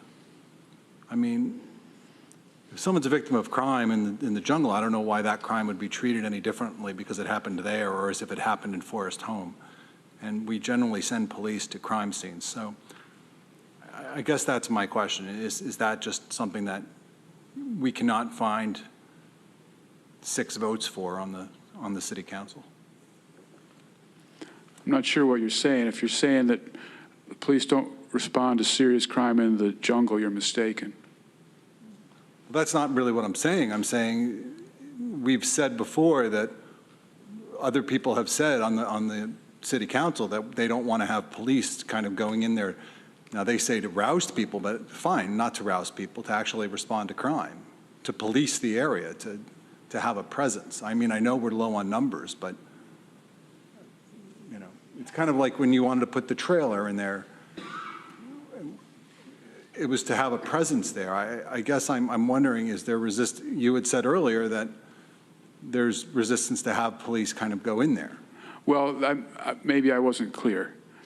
The resistance is to, if there's an encampment, for example, in a red zone where we don't want any encampments, there's a long process that involves outreach workers to urge people to move, to help them move, and to find a better place for them if they want to stay on city property, it would be in the green zone. And if they still resist after several attempts, then it's suggested by the task force, which I'm part of, that the police come and basically do the same thing, urge them to leave, and maybe even help them move. this has been done in the past successfully. When the whole large dewatering facility before that was built, there were several people living there, and they were successfully convinced to leave. And there was, I think, one person who wouldn't leave, and at that point in time, the police did come and helped convince that person to leave. And what a lot of people don't understand is that there are IPD officers who have good relationships with people in the jungle, know them by name, and are trusted by people in the jungle. Not everybody, but so having the police involved is oftentimes a very effective and empathetic way to deal with these issues. That doesn't mean that the police ignore serious crime, because they don't. Thanks, George. Greg Mezzi. Yeah, thank you for the second comment. I just had a quick follow-up. I know that you're soliciting some feedback by August 7th, I think, on the plan for the committee meeting on August the 16th, maybe, for the, pilot administrative policy unsanctioned encampment on city property. Yeah, I don't know when we're meeting again. I keep saying, when's the next meeting? And I say, not yet. Got it. But you're right. The comments are supposed to be collected by August 7th. That's correct. Okay. Just in your thought process, how long do you think it will take for this policy, and I'm sure this is probably a point of frustration for you, as it probably is for many others, but any idea on timeline or framework for this policy to be up for a vote in front of the full Common Council? I was planning on last April. I think after the comments are collected, I think it should be voted on in September. That's my thought. Okay. I appreciate your energy towards this effort. So thank you. Well, I mean, what are we waiting for? At this point, it's either you're for it or you're against it. And I think with the county's help now in looking for some real short-term housing solutions, Tammy Baker's already got some good ideas. I think, I'm hoping this issue will improve this summer. That's my hope. I think there's a lot of us there with you, George, so Yep. appreciate that. But we got to stop doing this. And Yep. Thank you. Yep. Any other questions or comments for George? Okay. Thanks, George, for joining us. One Sure. bright note, August 1st, corn on the cob. There we go. Thank you. I am going to do a little bit of reordering. We have staff that are waiting for consent agenda. Oh, you know what? I actually have one privilege of the floor to person that we didn't see their card. So I'm going to go ahead and allow them to speak real quick. Anthony Ars.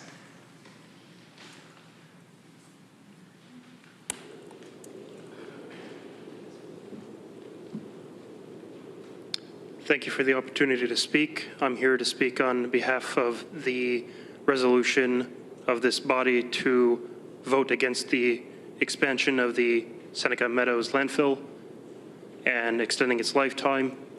I urge the body, along with the fellow citizens, to vote in favor of this resolution, if not to apply pressure on the state to, as it's coming up with its decision on the matter, to come up with a proper closure of the landfill, or if it is going to continue operating, to operate it in a way that would reduce its environmental consequences on our neighboring communities, and when they ship leachate out to other wastewater treatment plants, I think it would behoove us to do that, regardless of the fate of the landfill. And that's all I have to say. Thank you for your time, and I appreciate the opportunity. I didn't get my card in on time. This is my first time speaking at a legislative hearing. We're glad you're here. Thank you very much. Okay, so we're going to reorder a little bit so that our staff don't have to wait for the entire meeting. Are there any resolutions to be added or withdrawn from the agenda? Ann Corman. Thank you, Madam Chair. Resolution G on packet page 38, resolution to restructure the solid waste annual fee for universities, colleges, and similar institutions. I'd like to withdraw that. Members of the county are meeting with the universities and the colleges, and so those talks are ongoing, and they would like some more time to make sure that they have their input. And so we're anticipating that we could bring that back forth to the next meeting, which would be August 15th. Okay, thank you, Ann. And next, we'll go ahead and move on to consent agenda. This is resolutions and appointments to be voted on as a group, unless any member of the legislature requests that a resolution or appointment be instead included separately and individually as part of the business of standing or special committees. We have one advisory board appointment, ID 11811, Air Services Board, Melissa Marchese, Ithaca College Representative, term expires December 31st, 2023. Public Safety Committee, Resolution A, authorization to accept the gun-involved violence elimination GIVE 2023 through 2024 grant, ID 11766. Resolution B, authorization to accept Triad Foundation donation and budget adjustment, Sheriff's Office 2023, ID 11794. Resolution C, authorization to accept the gun-involved violence elimination GIVE 2023-2024 grant from the New York State Division of Criminal Justice Services, ID 11800. Facilities and Infrastructure Committee, Resolution D, authorizing award of bid and anticipated receipt and acceptance of Federal Aviation Administration, FAA, and New York State Department of Transportation, NYS DOT, grant for Taxiway A, rehabilitation phase 3 and 4, partial, Ithaca Tompkins International Airport, ID 11799. Resolution E, budget adjustment to move equipment sale revenue to automotive maintenance expenditure account, Highway Department, ID 11805. Resolution F, authorize signing. Move that one. I'm sorry, E or F? F. Okay, and we'll take off F. Okay, can I have a mover, please? Moved by Lee Shurtleff, seconded by Travis Brooks. And we will vote via the showing of hands. All those in favor, please raise your hand for our consent agenda. That is unanimous. Thank you all. And let's see here. Next on the agenda, we are going to have legislator privilege of the floor. Dan Klein. Thank you, Madam Chair. Hey, I wrote a little something I would like to read. On August 6th, 2013, 10 years ago this week, the Tompkins County Legislature met for the first time in the newly renovated room where we sit today. The only current legislator who was also in office at that meeting is Mike Lane. The clerks who were there that night are no longer with the county, nor are the county attorney and county finance director from that night. Lisa Holmes worked for the county at that time as the department head for the County Office for the Aging. Arel Lamaro, the department head for county facilities, was in the same position at that time and had a very big role in making this room what it is. There was a sense of celebration in the air that night. The staff and legislature had worked long on this project. Many people praised the new space that night, and you can see many of them on the video of the meeting looking up at the high ceiling and the exposed beams of this 1860s Gothic revival architecture style space as they spoke. Several people pointed out that everyone could see each other, something that wasn't possible in the former small, poorly designed chambers, which had been in use for about 80 years. Legislator Carol Chalk, who sat over there, said that formerly she sat next to people, quote, but we may as well have been in separate rooms, unquote. Legislator Brian Robeson, sat over there, said, quote, yes, we can all see each other, but I don't know if that's a good thing, unquote. If you followed local news in 2013 and 2014, you would have heard a lot about Martha Robertson's $110,000 desk. Apparently, that was the cost of this piece of furniture we are sitting at, which was made by local craftspeople out of local wood. Martha was chair of the legislature, and she was running for Congress. Her opponent, Tom Reed, who also is no longer in office, called it a, quote, $110,000 lavish expense, unquote. The desk was invoked often to criticize Martha during that congressional campaign. In the August 6, 2013 meeting, Martha pointed out that it was really, quote, 21 desks, unquote. And then in the Ithaca Times, she said, quote, we don't really know what to call this. It's a big piece of furniture, but it seats 20 people. It's not really a desk, unquote. Legislator Will Burbank said, quote, we're sitting around this thing. I don't think desk is quite the right word. I don't know what it is, but it's a very, very elaborate, filled with electronics thing that brings us all together, unquote. Legislator Peter Stein said, quote, I noticed that people are having a hard time figuring out what to call this. It's certainly not a desk. It's certainly not a table. What's the word? When I sat down here, it popped in my mind exactly what it is. This is the image of a Viking boat, unquote. Legislator Frank Proto added, or Noah's Ark. The Ithaca Times later referred to it as, quote, a long joined table in the shape of a Jesus fish, unquote. I've noticed that recently we've been referring to it, at least this part in the middle here, as the oval. I kind of like that term. Just as some of the people involved then are gone and some are still here, so too were some long gone topics discussed that night, and also some topics that are still recognizable to us. There was discussion about the placement of the video screens in the room, just as we are currently having that same discussion. Mike Sigler spoke on privilege of the floor for the public about repowering the power plant with natural gas. Frank Proto invited people to the upcoming Zucchini Festival in Brooktondale. And tonight, I would like to invite you to the 2023 Zucchini Festival in Brooktondale, which is taking place on August 26th from 10 o'clock to 2 o'clock. Mike Lane, who sat over there at that time, told a story about the early days of the Board of Representatives, and Frank Proto countered with, quote, Mike, we're not going back to weighted voting, right? Unquote. Weighted voting is something that we have discussed this year. There were also some terms used that remind us that the meeting was in the past. There was discussion about analog television sets, cable-ready TVs, and pay-per-view. The room itself was the highlight of the evening, though. Legislator Leslyn McBean Claiborne said, quote, as a person of theater, it feels almost Broadway-ish.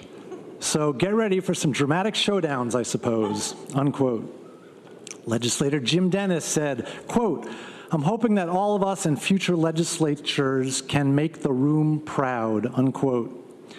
Carol Chalk said, quote, I hope the day will come again when we will take it as a matter of course that our government is housed in a room worthy of the concept of democracy, a room where we engage in reasoned discourse even when we disagree. That is a concept that is worth celebrating and worth honoring with a room like this, unquote. It is a personification to say that a room is proud or that a room is worthy, but I like that idea. I think of this room as another character in the story that is our local government. Maybe this room is the silent 15th legislator, I don't know. Regardless, I thought it was worth noting the 10th anniversary of the Tompkins County Legislature's use of this space, and I too would like to add my hope that we make this room proud. Thank you.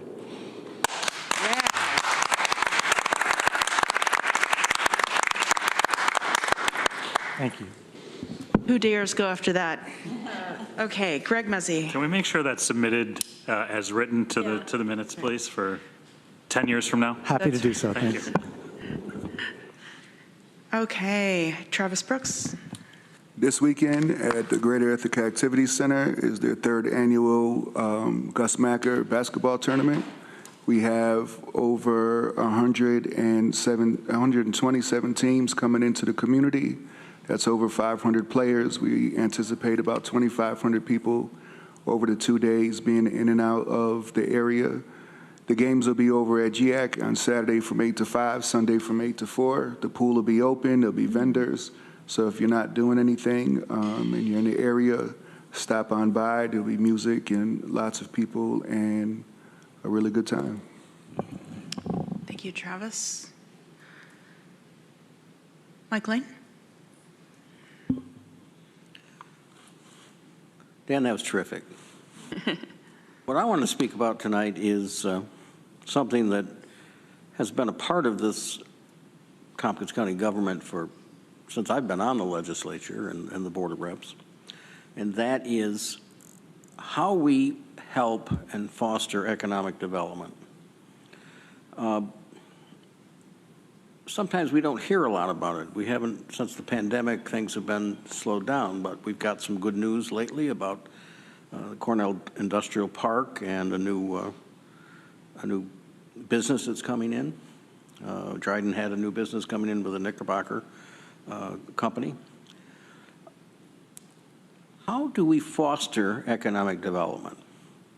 We know we have the, I'm going to call it the Tompkins County Area Development, since we're the biggest ones that pay for that, even though it's IAED now. I understand that. They work very hard to try to bring economic development to our county. But we used to have a lot of economic development coming out of our planning department, and that role was basically taken away. They used to have projects. I can still remember when the planning department was working on things like trying to get a new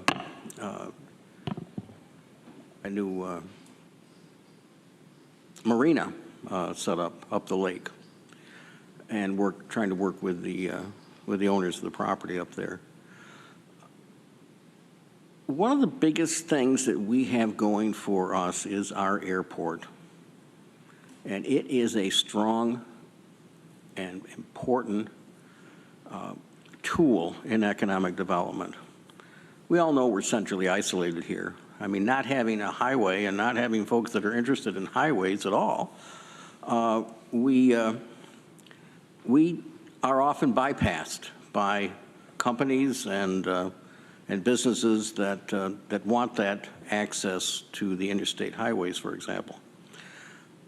But our airport helps us attract businesses that are globally involved. Our airport's been having some tough times. We know that. Not its own fault. It happened because of pandemic and the loss and the continuing loss of service to the airport from commercial airlines. The airline business is booming, but not booming for regional airports because they don't have the pilots to run the planes. We need to continue to support our airport. We need to keep it a global airport. It is the Ithaca Tompkins International Airport now. We do have a customs facility, and that's pretty important, not because we're running commercial flights out of Europe or any place like that, or even out of Canada, but it is a economic development tool for the private carriers that use our airport, which are very important. So I would just simply say that the theme of economic development needs to be thought about all the time here at Tompkins County. And the airport is one of those legs in the stool that help prop us up and keep us prosperous. Thank you. Thank you, Mike. Anyone else for a legislator privilege of the floor? Veronica Pillar. Thank you. Somehow Travis reminded me that back in March, we, this legislature, declared August 6th, 2023 as Celebrate Democracy Day.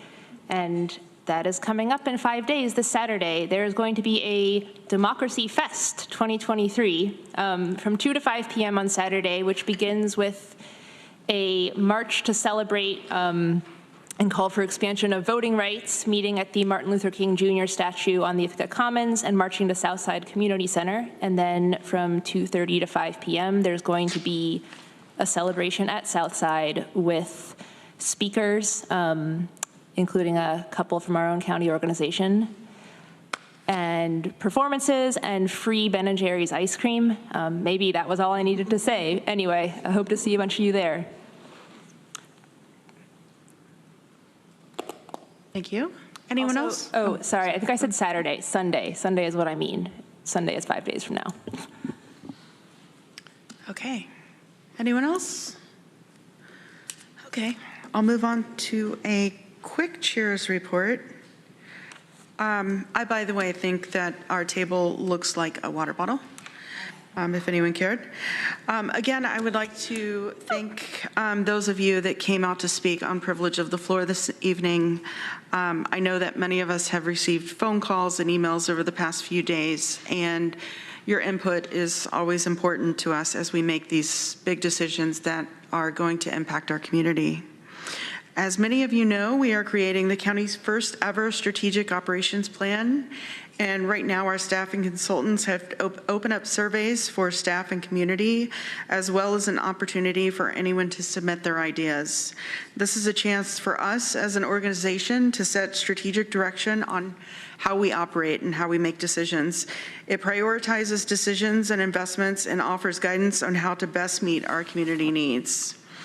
Each legislator is being interviewed one-on-one, and there are several focus groups and other forums planned for community groups and other stakeholders.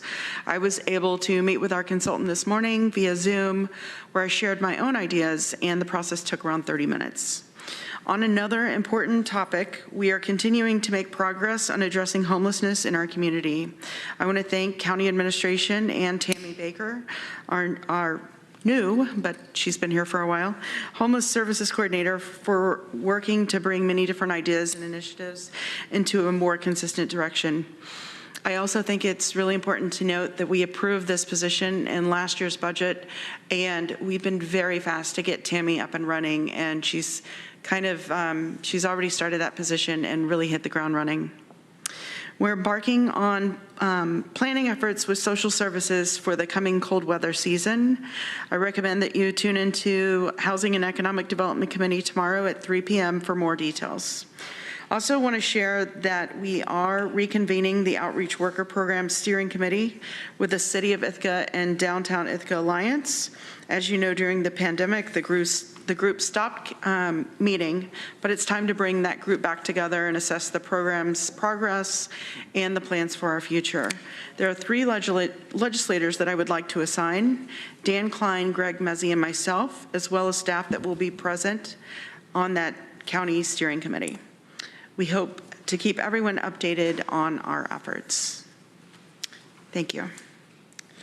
The next part of our agenda, we will have a special topical presentation and discussion, and it's going to be an overview of our draft plan, Rethinking Waste in Tompkins County, and Leah Riley and Kat McCarthy are here for the presentation. Good morning, or good afternoon, evening. Are we at evening at the moment? I have to say that unfortunately you only have me. I'm Kat McCarthy. I'm a waste reduction and recycling coordinator for Tompkins Recycling and Materials Management. Leo Riley, our interim director, is currently on vacation, so we let him skip tonight's meeting. Let me just get this set up. All right, terrific. Well, thank you so much for including time on tonight's agenda for this presentation. I'm very excited to be sharing this draft plan with everyone. It's been a lot of work from all of the staff within our department. And I'd also like to acknowledge our recently retired past director, Barb Ekstrom, who helped lead this process as well. So it's been quite a bit of work to get it to where it is, and we are very excited to be sharing it with the community and to have this public comment period open to be getting feedback from the community on the plan. So in general, what are we talking about here? As a planning unit in New York State, Tompkins County is responsible for developing and implementing a local solid waste management plan. This plan evaluates current materials management practices, reviews options and alternatives for future management, sets forth implementation steps for a 10-year planning period encompassing 2023 through 2032, along with projections of reduction in waste disposal for that timeframe. Now, to frame where we are today, it's helpful to understand some background about decisions that were made in materials management systems as they were being formed in Tompkins County. In the mid-1980s, recycling and materials management was faced with the closure of 2 local landfills. And at the same time, the state had passed the Solid Waste Management Act and set forth its hierarchy for materials management, as well as development of local solid waste management plans to outline how materials would be handled for the coming 20 years. This set forth a planning process that ultimately led to the decision not to site another local landfill and to transfer trash to an out-of-county landfill. This also marked a decision to invest in recycling and materials diversion strategies and had long-term impacts on our system. The county built the Recycling and Solid Waste Center, offered curbside residential recycling collection, created a pay-as-you-throw trash tag law, established mandatory recycling, and shifted the focus to 4R programming. Ultimately, this laid the groundwork for an ongoing focus on waste reduction and materials management, as opposed to disposal, since we did not have to feed a local landfill. There have been a number of developments since the early stages. The Recycling and Solid Waste Center is operated through a public-private partnership with each new contract for operations, as well as material bans at the state level, we've increased the type of recyclables that can be accepted, shifted from dual to single stream recycling, and invested in more efforts to recycle food scraps. As we approach the development of this plan, there are many strong programs in place, and this lays the groundwork for even more opportunity to reduce, reuse, recycle, and rethink our waste. So what's in this plan? The New York State DEC has outlined requirements that each local draft plan encompass the following items, which are laid out in the chapters of our draft. I'll provide some highlights of each section throughout the presentation, and ultimately this plan is designed to outline our community's background, including current materials generation rates, current programming and administrative and financial structure, as well as plans for implementation, a timeline, and the anticipated impacts on the waste stream over that 10-year planning period. This plan has been developed with the recognition that inequality and access to resources and opportunities impact the waste stream as well. Diversity, equity, and inclusion is important across the plan, and it's introduced upfront with the intention that these concepts will be built into program design and implementation in order to provide accessible and inclusive opportunities that support the needs of the community. Chapter 1 provides background on the planning unit, which is Tompkins County, such as the size, location, population, membership, and more. It highlights seasonal variations in materials generation, such as fluctuations with student move-in and out, tourism, as well as agricultural operations. Chapter 1 also outlines some of the generators in the community and their impacts, such as residents, commercial entities, institutions, special events, and industrial generators. We live and work in a community where individuals express a strong interest in sustainability and high expectations for county-provided materials management services. There are public and private facilities designed to support our materials management system. And due to the various characteristics between areas, geographies, and groups, it's clear that one single strategy for materials management will not work here. We need a framework that presents a variety of solutions. Chapter 2 provides an overview of the quantities and types of materials generated locally based on the baseline year of 2021. Data for this chapter comes from self-reporting, data from county facilities, and estimates from the New York State Department of Environmental Conservation municipal solid waste composition projections. There are 5 major components of the waste stream as outlined on this slide. For the purpose of rethinking waste in Tompkins County, municipal solid waste consists of waste generated in homes, businesses, institutions, and the commercial portion of waste discarded by industries. Now, based on the annual reports submitted to the DEC for 2021, Tompkins County residents and businesses generated approximately 125,000 tons of waste, including potentially recyclable materials. Figure 2-1 shows the overall method of management for this waste, with approximately 42% being diverted and 58% being landfilled. I do want to note that in developing this presentation, we identified a few minor data entry errors in this chapter. This includes the aforementioned quantity of overall materials generated, as well as the destination and quantity of biosolids generated from Cayuga Heights. As of 2017, the village has reported that their biosolids are not land applied. These data errors will be updated in the draft that is submitted to the DEC, so we will be correcting this. Chapter 3 reviews our existing programs. This includes existing solid waste management facilities, transfer stations, and other facilities. For our programs encompassing waste reduction, reuse, recycling, organics recovery, and rethinking waste. Materials management by sector, encompassing residential, commercial, institutional, industrial, and agricultural. Residue, including collection, weight-based pricing, incentives such as pay-as-you-throw, household hazardous waste, pharmaceuticals, and sharps.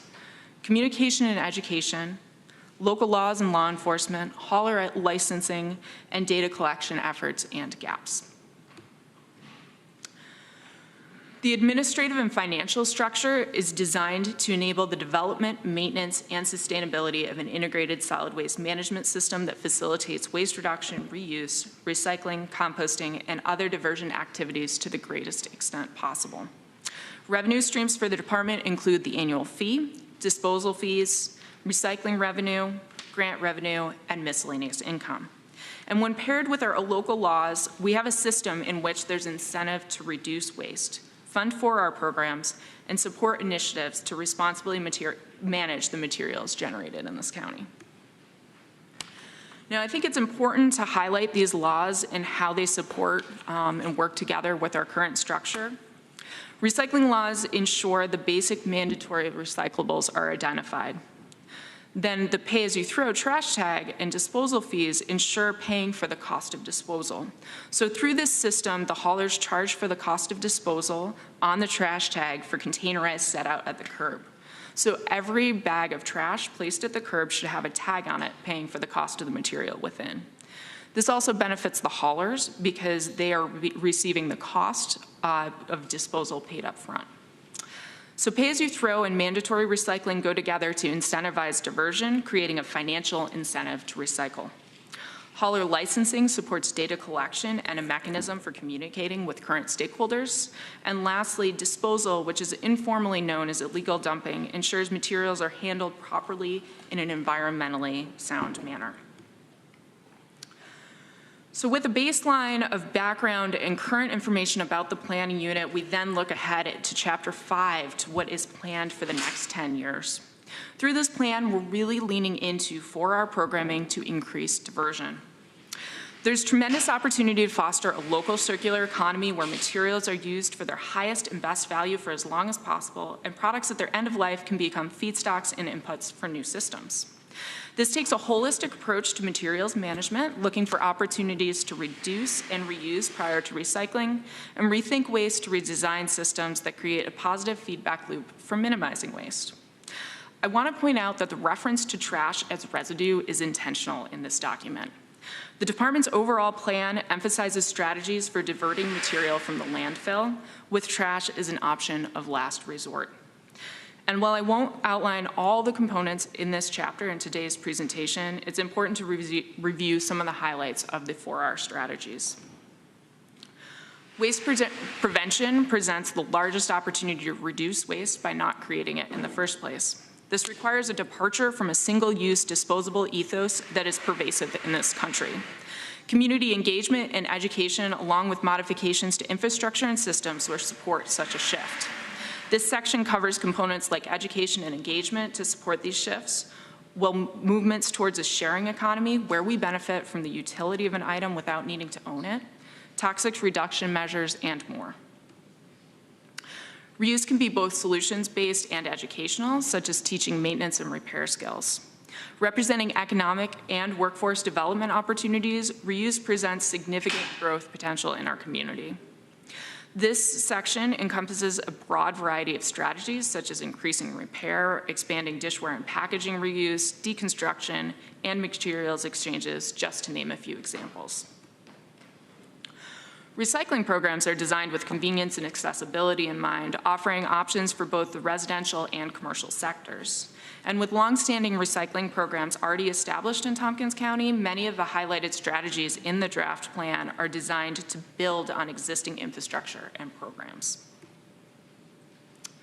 To handle our organics, it's important to promote holistic management strategies that encompass prevention, donation, and composting. This plan outlines strategies to prevent food waste before it's created, increase donation efforts, and expand access to and participation in composting or food scraps recycling. The fourth R in Tompkins County is rethink, which encourages individuals to shift their mindset with current habits and other practices that lead to waste generation. It challenges people to reconsider how they think about goods and products in their lives. And this includes green purchasing, which can help close the loop and promote the purchase of goods that support waste reduction, reuse, and recycling. And it also includes reviewing and understanding manufacturing and processing practices to refocus on waste avoidance. We then move on to Chapter 6, which is the implementation plan, going across 10 implementation items. The first few include building out programming to support waste reduction, expanding activity and infrastructure to increase reuse countywide, increasing participation in recycling programs, as well as expanding opportunities for all community members, organics recovery ranging from prevention to donation of surplus edible food to recycling what is left, rethinking where we evaluate systems and implement new structures that support sustainable materials management, be it through EPR, green purchasing, or other efforts, managing residue or trash by continuing the pay-as-you-throw trash tag program and household hazardous waste collection and overseeing closed landfills, local laws and enforcement, which help support overall system goals, communications, how we plan to reach out and engage with people throughout the county to reduce waste, data collection and evaluation with an aim towards improving quality to better understand how materials are being managed, and lastly, reviewing available technologies, or basically understanding any new opportunities for diversion and responsible management as they arise. These items are then applied to an implementation schedule to develop a 10-year timeline that projects milestones for the identified activities. Lastly, Chapter 7 looks at how the planned strategies impact the waste stream over the 10-year planning period. This section includes considerations for both municipal solid waste and construction and demolition debris. And over the past 10 years, we've seen shifts in consumerism with an emphasis on single-use, throwaway culture focused around convenience. Products are quickly replaced with newer models. Materials are becoming more challenging, while items containing harmful chemicals such as mercury, freon, and heavy metals. And with that being noted, we have an optimistic outlook for the future in this planning period. Our projections are based on implementation of the programs within the plan and an assumption of a downward trend in population that mirrors waste generation. So as you can see on this slide, demonstrating there is a shift in per capita municipal solid waste generation in pounds per person per day.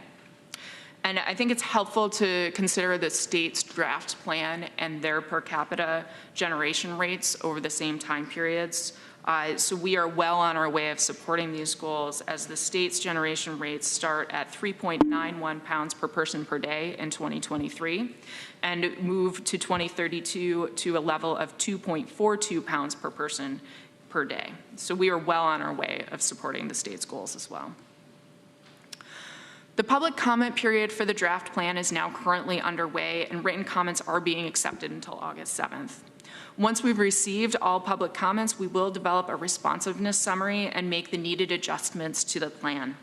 Following this, we will submit a draft to the Department of Environmental Conservation for review, and this can take up to 120 days. Once we receive state feedback, any comments will be incorporated into the plan as needed, and it will follow county process for review and adoption. So as I mentioned, as a component of this process, we are seeking public comment, which we're requesting is provided in writing. Comments can be sent to the email address listed here or to our office, attention Leo Riley, interim director. And these comments will be accepted through August 7th. So with that, I'd like to thank you for your time, and I would be happy to answer any questions you may have. Great.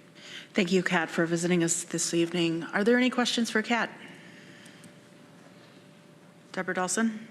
This isn't a question. I just want to say in the 5.5 years I've sat on this legislature, this is the most concise and informative presentation I've heard. So thank you very much. Well, thank you very much. That is very high praise. Ann Corman and Greg Muzzy. Thanks for the presentation, Kat, and all the work you and your department has done on this. And I know it goes beyond your department, so thank you.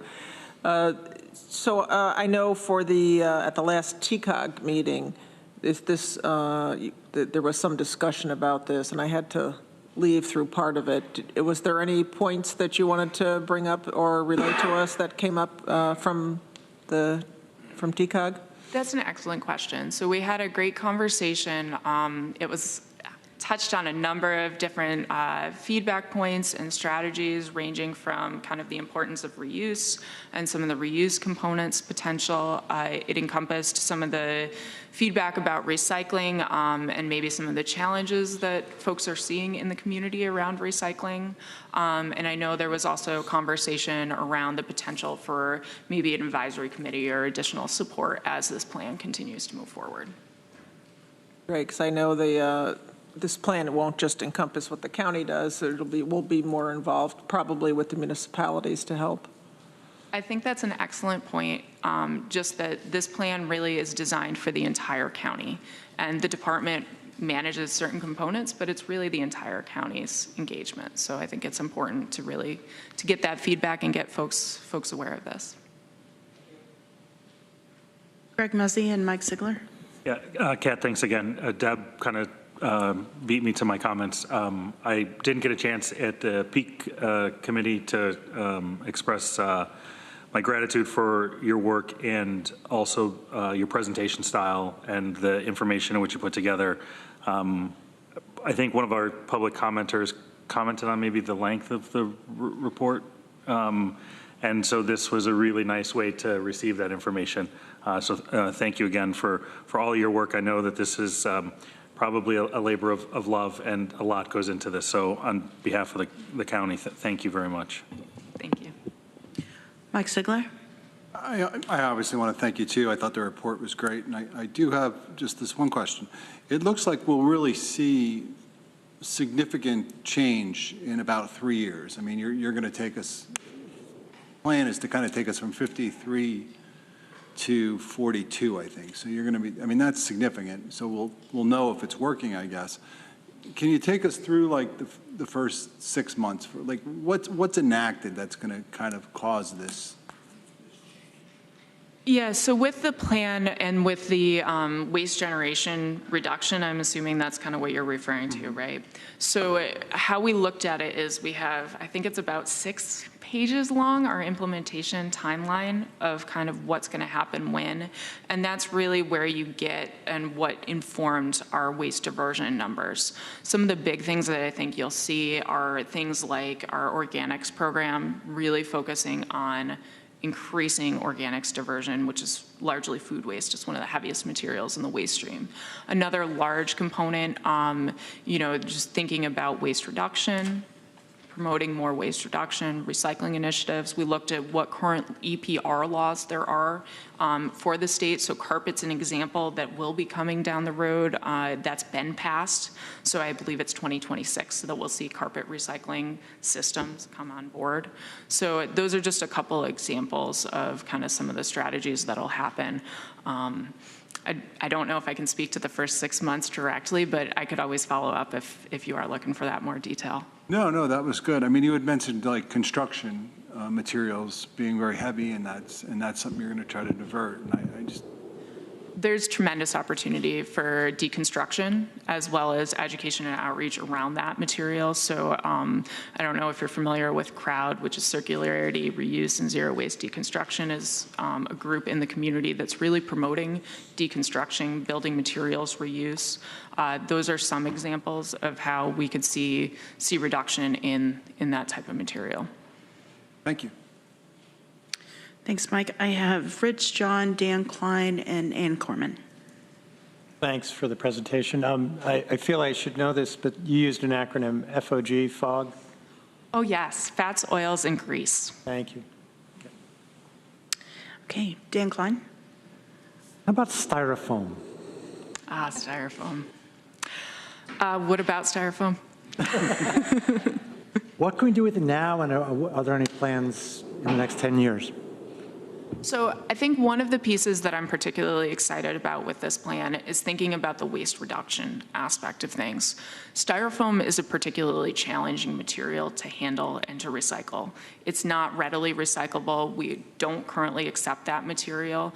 So I think thinking about alternatives to styrofoam and where those materials might be, and how can we come up with reusable systems, whether it's coming to us in packaging, and maybe we can come up with some reusable packaging systems that then those materials go back through. That kind of supports that circular economy strategy as well. Ann Corman. Thanks. So at, I think, was it our last peak meeting, but that we had a crowd come to talk about the circular economy for building materials. So I'm hearing different numbers, 40 to 60% of the amount that gets put in landfills could be, that's a huge amount that could be diverted, not just from deconstruction, but during construction too. So, and there's some pilot programs around the country, but we need New York State to help us with some of this. So we'll be pushing for New York State to do because this is part of their plan too, is to help us with that. We'll need municipalities, if the state doesn't do it, to help change the codes so that when people are building or deconstructing, that these items get diverted. We're going to need systems in place too. So, Reuse does a whole bunch. They can't handle it all. We're going to need some other systems to handle all the products. But it's going to create a lot of jobs too. And you mentioned EPR, and that's been mentioned before, so in case folks don't know, it's expanded producer responsibility, and that will address, for instance, things like styrofoam. Like, how can you do anything with styrofoam? Use different packaging. If the manufacturers have to be responsible, instead of the counties, to make sure that these items get either reused or composted or recycled, then guess what? Packaging will change. So that's a lot. You might hear us be pushing the state more and more and they have a plan, but to push them to implement their plan that they have. Thank you. Anyone else? So Kat, the sign of a good presentation is whenever the legislators ask a lot of questions and go beyond our break time. So you have achieved that. Thank you so much. I apologize, and thank you very much for your time. Thank you.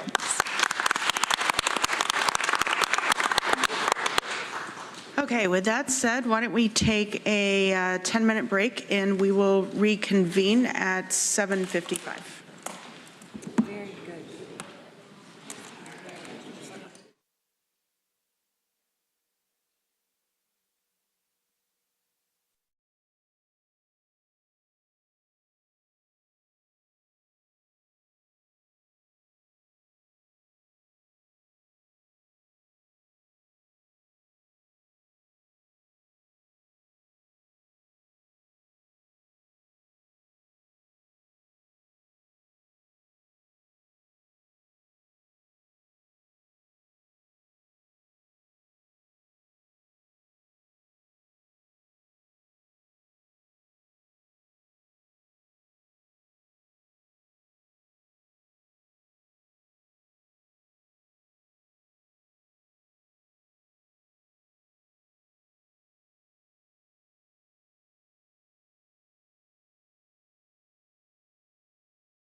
We're going to start by a report by our County Administrator, Lisa Holmes.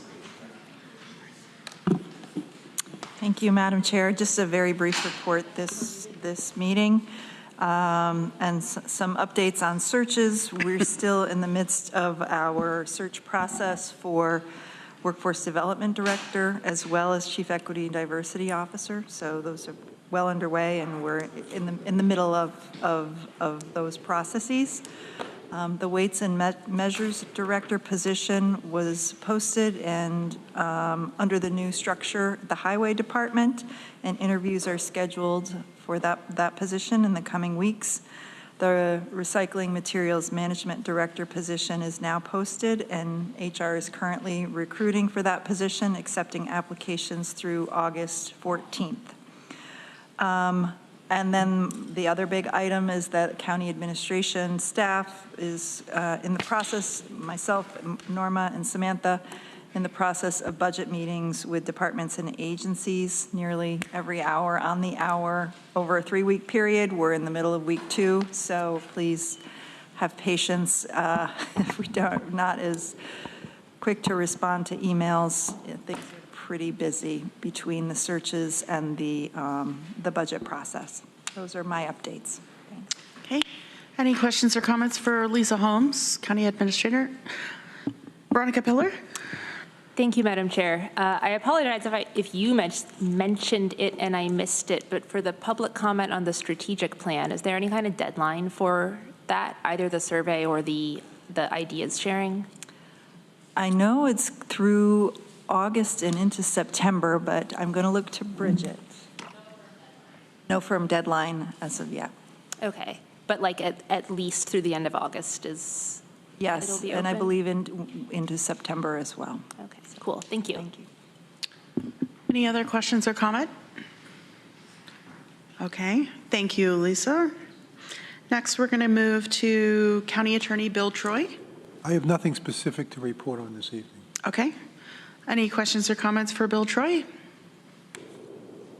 Okay. And next we have Deputy Finance Director Drew Brayman. Thank you, Madam Chair. Just a few things to update the legislature on. We are working to get caught up, but I must say, while Kat's here, accountants are one of the best recyclers. We use 10 products, 0 through 9, and we reuse and reuse and reuse. So you can put that on there. That's my accounting joke for the night. We like that. We like that. So some of the things we're getting caught up on, the AUD, which is our annual update document to New York State, has been filed. So that's a huge weight off from many of our shoulders. Great appreciation to many staff that went in working on that. Our annual audit, as Lori mentioned before, we're in the midst of that. The site work is all complete. We're almost wrapped up with the work that happens after that. The holdup this year, as I think she's mentioned, is GASB 87, which is the new lease accounting. We hired Insero to help us do that, and it's a lot of work. So that's leases where we may lease out property like the Key Bank and the professional services, or where we lease property, and it may be as small as copiers, and it may be cell towers, maybe buildings, things like that, vehicles. So it's quite a bit of work to do that work. The next audit on track is the PFC audit, which is the passenger facility charges at the airport, and we'll be kicking that off in the near future. That's a much simpler audit, but it still takes some time. 2 more items to update you on. The sales tax distribution is currently up to date, so thanks to many staff, we got that done. The June sales tax that was received the middle of July went out on July 25th. So that's a huge kudos, and we've really streamlined that process. It was a much more rigorous, time-intensive process. Still some refining to be done. The last item, just to let you know of, we've been working with TCAT on many items around the triennial audit, and one of the things was managing how they do their drawdowns. We've just worked with them to give them just over $1 million advance in anticipation of a drawdown that'll be coming in about 2 months probably, which helps them with their cash flow, but we'll get the money right back. So, Okay. questions? Thank you, Drew. Mike Lane? Drew, what are they looking for in this lease audit? Are they looking for each lease and checking all the money that comes in and goes out and the terms of it? And or what are they looking for? What they want to do, and I went through this in the for-profit world several years ago, they want to bring any leases to value as of this year. So as of 2023, if you lease a building out for 10 years, what's the value of that lease for this year and what's the anticipation? Same with if you're paying out for copiers, what is your long-term liability? If you lease a car for 5 years, they want your financial statements to clearly represent what's your future commitment under all of your leases. You know, I think most of our towers are 10, 20, and 30-year leases. So, you know, we're on the hook for those dollars. So they translate, they do two things. They disclose that, but they also take a 30-year lease and say, okay, if it's $1,000 a month, that value of that lease is XYZ as of the end of 2022. You need a liability on your books in that amount for future payments. Thank you. Yep. Any other questions or comments for Drew? Okay, thank you. Oh, yep, Ann Corman. Yeah, just wanted to say, you've probably heard thanks from the municipalities to expedite the sales tax payments. But anyway, please thank you and your department for doing that. It really means a lot to the municipalities. Thank you. Deborah Dawson. Yes, thanks for the report. Thanks for catching all of this stuff up. And I was wondering, it's been a while, it seems, since we've had a sales tax report. Will we have one at our next meeting? I'll leave that question to Lori, but I'll give her that feedback. We're very close to that, and hopefully it's going to be much more beautiful, meaningful, presentable than what you've seen in the past. So. Doesn't need to be artistic. It just needs to be informative, but I appreciate the extra effort. Thank you. Yes. Okay, thank you, Drew. Next, we're going to move on to standing and special committees, and we'll start with Planning, Energy, and Environmental Quality Committee, Ann Corman, Chair. Thank you. I'll be quick. I took out or withdrew the resolution that was on there, and our committee has not met since the last time this legislature met. Our next meeting is Monday, August 21st at 10 a.m., and we don't have an agenda set yet. Okay. Any questions for Ann Corman? Comments? Thanks, Ann. Next is the Community Recovery Fund Advisory Committee. Dan Klein, Chair. Thank you. The next meeting of this committee is Monday, August 7th at 10:30. There are a number of small items on the agenda. Maybe it's a little optimistic, but I think it's going to go easily and smoothly. The spoiler for the committee report is that the whole process is going really well. Our staff is handling the paperwork, our consultant, in working with our consultant, and the projects are being done, the money's going out the door, money's being reimbursed. So really, this program is moving along, I think, as good or better than we all hoped. Great news. Any questions or comments for Dan? Okay, thanks, Dan. Budget, Capital, and Personnel Committee, Deborah Dawson, Chair. Thank you, Madam Chair. Our next meeting will be on the 14th. We do not have an agenda quite yet, but thanks to questions from Randy Brown, our finance director has put together a template for a report on our cash accounts, which will be presented at the next meeting. So stay tuned for that. Any questions or comments for Deborah Dawson? Great, thank you. Next is Workforce Diversity and Inclusion Committee, Veronica Pillar, Chair. Thank you, Madam Chair. Workforce Diversity and Inclusion Committee has not met since our last legislature meeting, and our next meeting will be Wednesday, August 16th at 3 p.m., and we don't have an agenda set yet. Okay. Any questions for Veronica Pillar? Okay, thank you. Public Safety Committee, Rich John, Chair. Thank you. The Public Safety Committee met on Thursday, July 20th.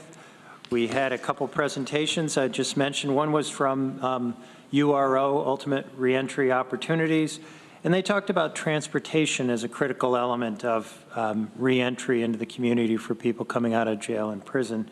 And it prompted, I thought, a good discussion at the committee. We also had a presentation from our sheriff on consent agenda. We accepted 2 grants, one on, actually it was the same grant, but it was split in 2. One was to the probation department and the other was to the sheriff. The GIVE grant, this is the gun-involved violence elimination grant, and we, in total, I believe it's in the order of $382,000. So it's significant money. And the sheriff talked with us about where he was looking to apply that, and I just wanted to give you a brief overview. It's he's been talking to a company called Flock that does camera systems, and it would increase the number of cameras along the roadways in the county, and they are designed to automatically read license plates. It also incorporated is a microphone system, and it's tuned to detect gunshots. And with this system, the police should have a much faster response in terms of knowing that there's been a gunshot fired. That typically, if you're using the 911 system, somebody has to hear it, recognize it, call 911, and it goes through and is called out that way. With this system, it's usually within a minute, you're going to have police officers aware that there was a gunfire somewhere. This is going to be done in collaboration with the city, which has some of its own money to install systems, and the other police agencies in the county. I had been able to attend a meeting some time ago of all of the police agencies in the county. There's a lot of protocols that go around use of this system to make sure it's used properly. We had a presentation on its use in other communities. I think we're looking at maybe 2,500 municipalities throughout the country that are using systems like this. It's a very powerful tool.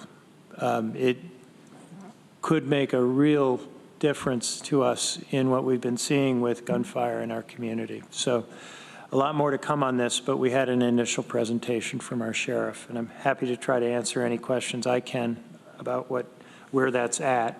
I just mentioned our jail numbers are at 65 with 1 board out. So again, we're continuing to run at a higher number than we have. And then the jail working group has finished its meetings, and the report is being prepared, and Travis informs me that we probably will see that next week. Is that, yeah.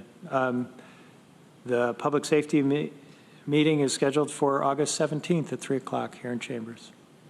That's my report. Any questions or comments for Rich John? Okay, thank you, Rich. Next is the Health and Human Services Committee, Dan Klein, Chair. Thank you. The Health and Human Services Committee will next meet on Monday, August 21st, 2 o'clock. We're going to be focusing a little bit on child care issues. We're going to have Melissa Perry from the Child Development Council come and talk with us, give us an overview of child care resources and issues in the county. That's my report. Thank you. Any questions or comments for Dan Klein? Okay, thanks, Dan. Next is Housing and Economic Development Committee, Greg Mezzi, Chair. Thank you, Madam Chair. Our next meeting is tomorrow, Wednesday, August the 2nd, here at 3 o'clock. We will have a brief presentation from our broadband consultants on what's being referred to as, I think, option 5, which is the municipal-owned broadband option that we ask them to take a look at. And then following in our September meeting, there'll be a full presentation of their all-inclusive report on broadband and everything that they were tasked to look at. And we also have the RFP that was discussed at the last, I think it was the last meeting, currently working its way through the robust RFP review process that we have here in the county. So more to come on that. And we'll also have a quick Q2 tourism program update as well. Hopefully it is a short meeting as it's a light agenda. Thank you, Greg Muzzy. Any questions for Greg or comments? Okay, thank you very much. Facilities Infrastructure Committee, Mike Lane, Chair.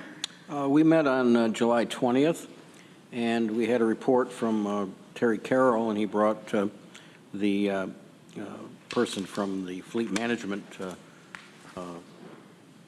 group that's going to be, if this legislature passes the resolution tonight, will be helping us with the acquisition of various cars and, I guess, vans or whatever that we need, trucks. And it will be in certain departments of the county. And hopefully the upshot is we're going to be able to have more flexibility. We might be leasing some of these vehicles and we may save some money. Sorry, Drew, might be some more leases coming. We had, of course, Jeff Smith went through the quarterly highway capital status report, and that is always educational for our committee because we learn about each of the projects and that's on the capital board. We also learned that the governor gave us some money for a bridge, and some of the towns and villages in the county also received money that'll be funding those. We spent some time in executive session about leases for some of the downtown buildings. And then we spent some time talking about the downtown buildings. And this month now, we will be focusing the downtown discussion on the Key Bank building and what we're going to be doing with that. Randy, anything you want to add? Just as we were talking about the downtown Center of Government building, discussion about the actual departments or entities that would be going into that building, I think it's really important, and I'm looking forward to that to move it forward. So, thank you. So I do think you pulled a resolution, Resolution F. That is the one about the fleet management. And so unless there are other questions before that, I want to move that. Authorizing signing agreement with Enterprise Fleet Management to provide fleet management and leased vehicle services for a portion of the county fleet. And I so move. Seconded by Greg Muzzy. And thank you, Terry Carroll, for hanging out for this long meeting and being available if there are questions. Randy? Yeah, I wanted to pull it just more to talk about it. I thought it was proactive for planning sustainability to look at this option. It does save some money in the first couple of years, quite a bit of money actually, over $500,000, which I thought was valuable. One of the discussions that came up, Enterprise is a very large company. I realize they're as big as they are, so they do have a lot more purchasing power. But we started I wanted to talk about the flexibility we had in the types of vehicles that we could lease. Deborah Dawson sent something around about whether you should be all electric or whether it should be hybrids, those types of things. And I share that concern. But they do have that flexibility to get those vehicles as well if the decision is made to maybe move some vehicles to hybrids, if it makes sense to do that. And also, we talked about, what happens if you start leasing all those vehicles. Terry, correct me if I'm wrong, but I believe that you want to look at leasing a lot of vehicles as opposed to purchasing. What it would be difficult to get out of those leases long term, and how that process worked. And they went through that process fairly well. There would be a buyout, of course, if you do those things. But I was comfortable with it where it ended up. So. Any other questions or comments for the resolution? Okay. All those in favor for resolution 11798, authorize signing agreement with Enterprise Fleet Management to provide fleet management and leased vehicle services for a portion of the county fleet. Please raise your hand. That's everyone. Unanimous. Thank you. That's all I have.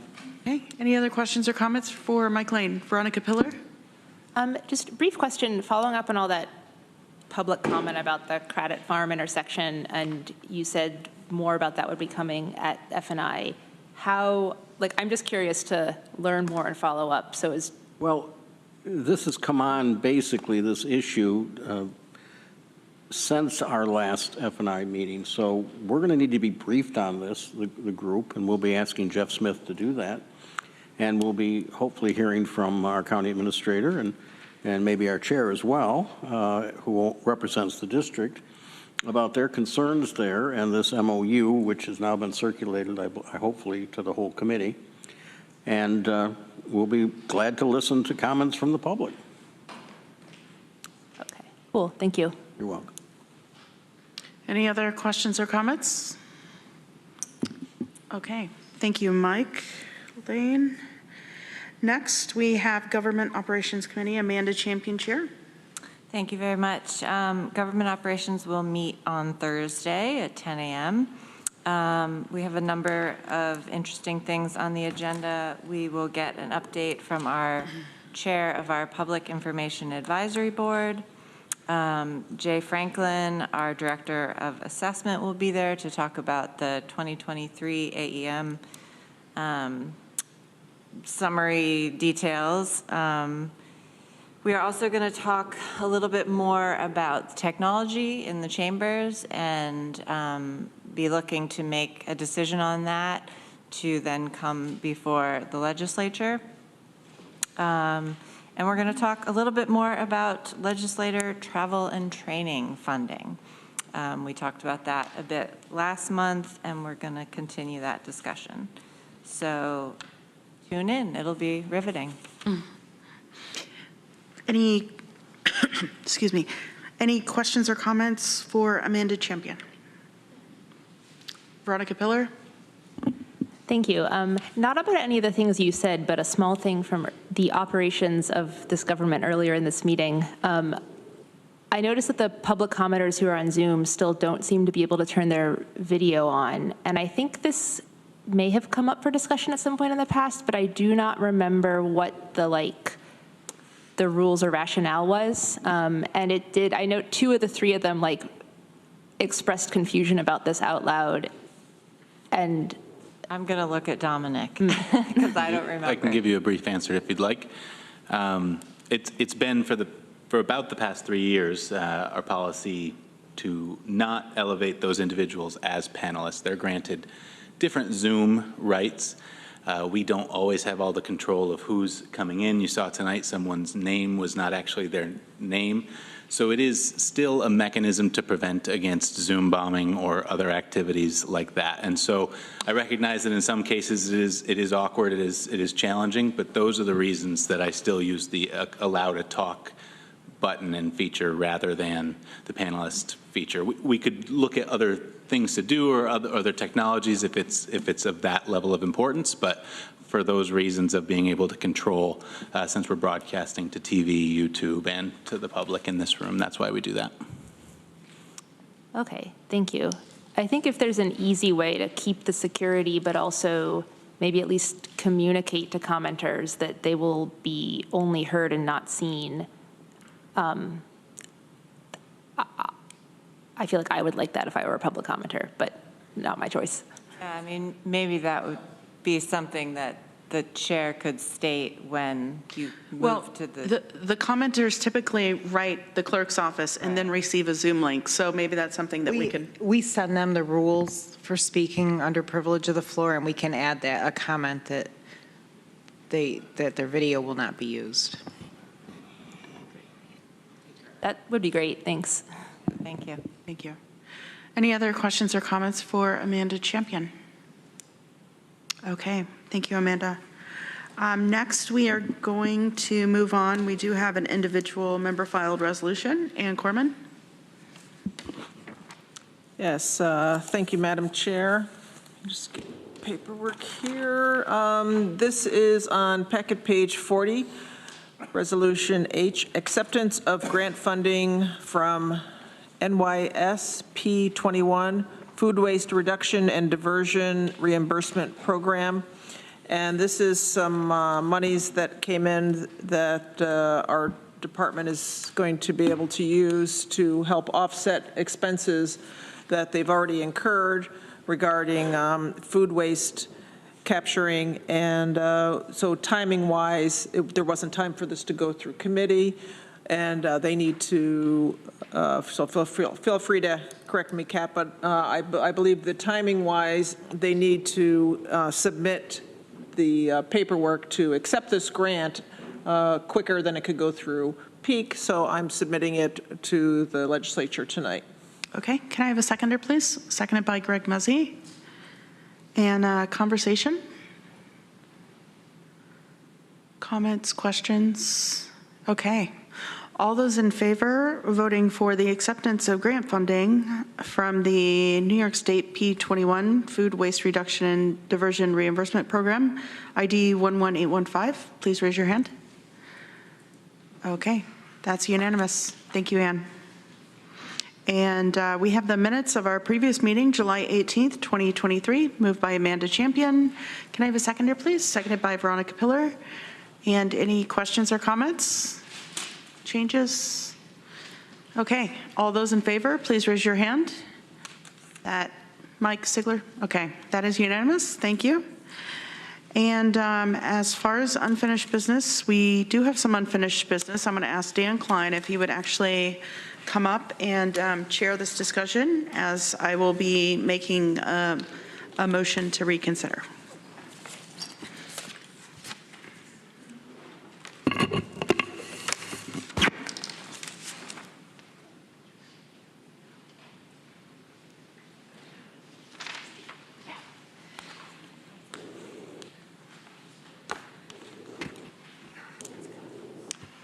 I thought I would take just a minute to give some context to what we're doing, this uncommon procedure for the sake of the public that might be listening and watching and not quite sure what's going on here. So last time we had a resolution concerning the Seneca County landfill, and for most of our resolutions we need 8 votes to pass anything. We only had 7 for that particular resolution. However, Shauna Black was excused from that meeting. She was not here, and our rules allow that if someone's not here, they can move something called a motion to reconsider. And Shauna wanted to do that, so we thought it would be more proper for her to step down temporarily from the chair seat to do that. So in a motion to reconsider, it's a 2-part process. We'll take that motion in just a moment, and if it passes with 8 votes, then it's as if the resolution being talked about, in this case the Seneca County landfill, it's as if it never happened.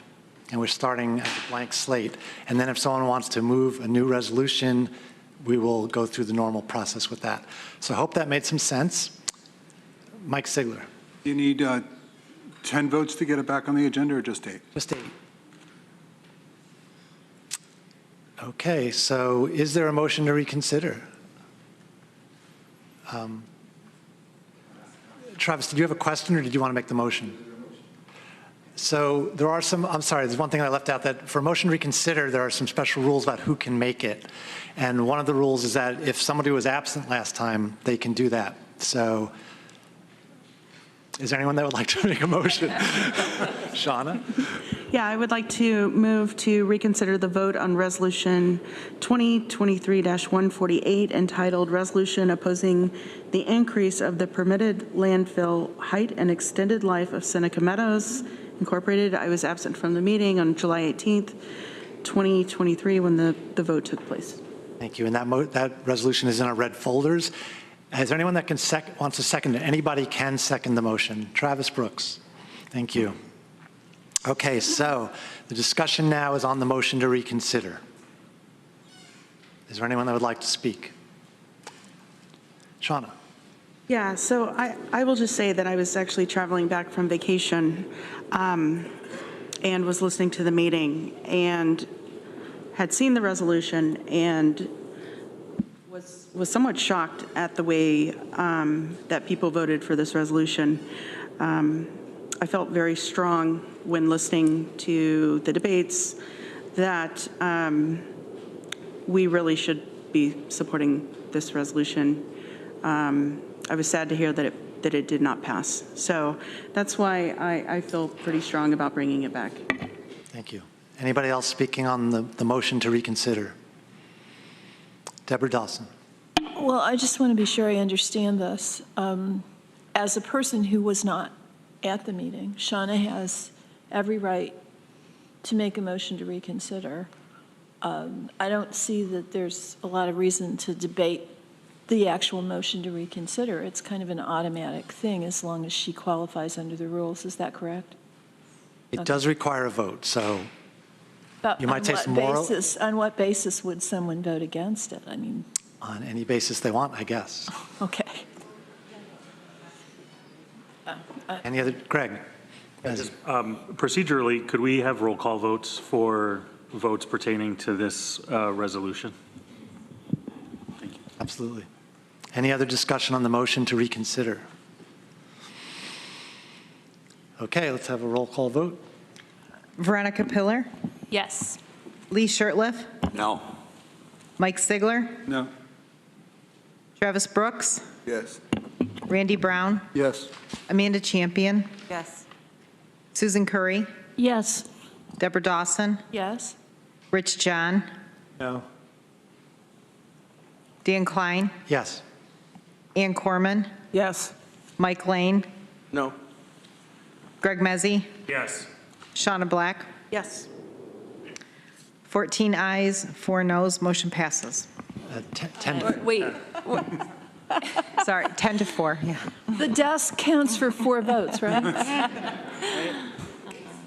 Okay, so as you know, I reviewed this today just to make sure I understood the process, and most of the descriptions I read described it now as if the former resolution is gone. It's just never happened.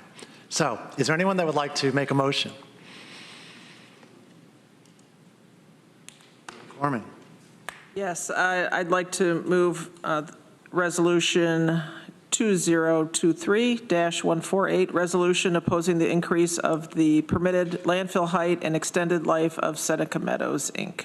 Thank you. Is there a second? Randy Brown. Thank you. Discussion. Lee Shirtliff. As though it doesn't exist, but the minutes still exist from the discussion that was had last month, so whatever positions were expressed are still a matter of record, I would assume. And I feel no need to comment any further. Mike Sigler. I just have a question. In the resolve, it says, without due consideration of its impact on adjacent communities. Do you folks mean it to say that?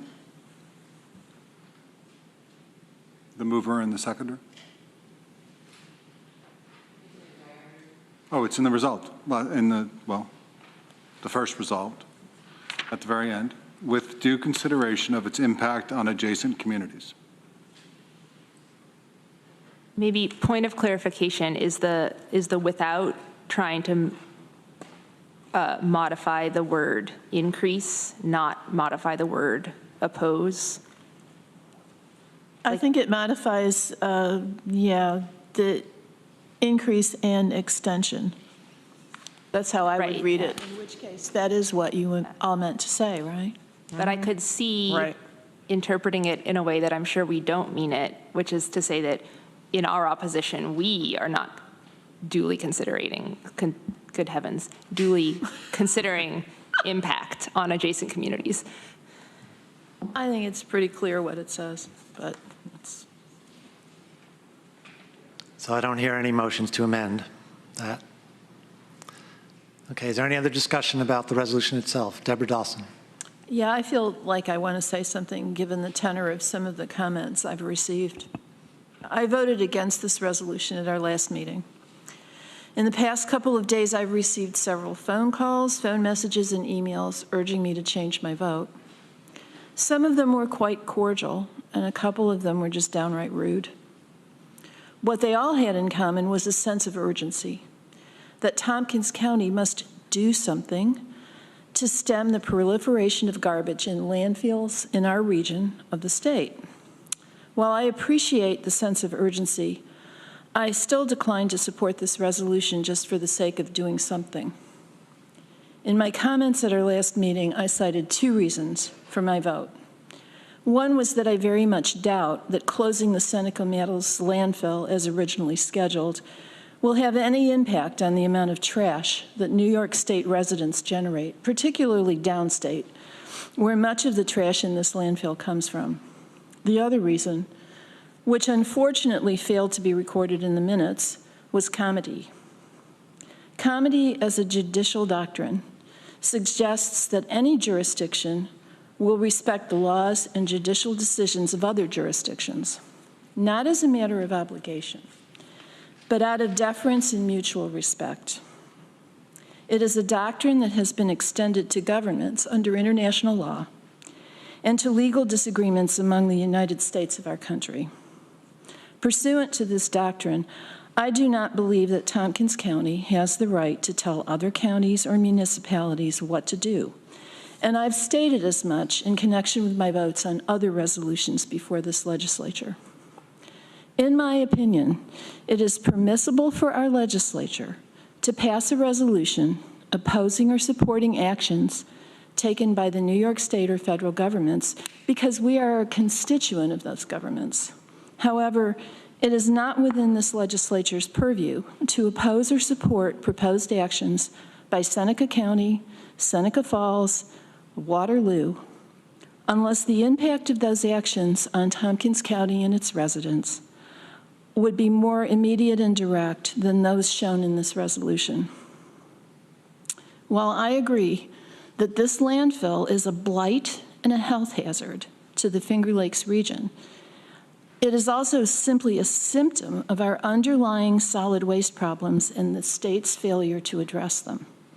Merely closing this landfill by itself will not address our underlying solid waste problems. Only statewide initiatives that address packaging practices, producer responsibilities, and consumer recycling and reuse behaviors will provide effective solutions. And this resolution does not include any language urging the DEC or New York State to take steps to address these underlying problems. All it does is oppose extending the life of this particular landfill. We don't need to just do something. We need to do something that will actually address the underlying problems that create the massive amount of garbage that sits in the Seneca Meadows landfill. Bring me a resolution that urges New York State to address these problems, and I will gladly vote for it. But this resolution isn't it. Thank you.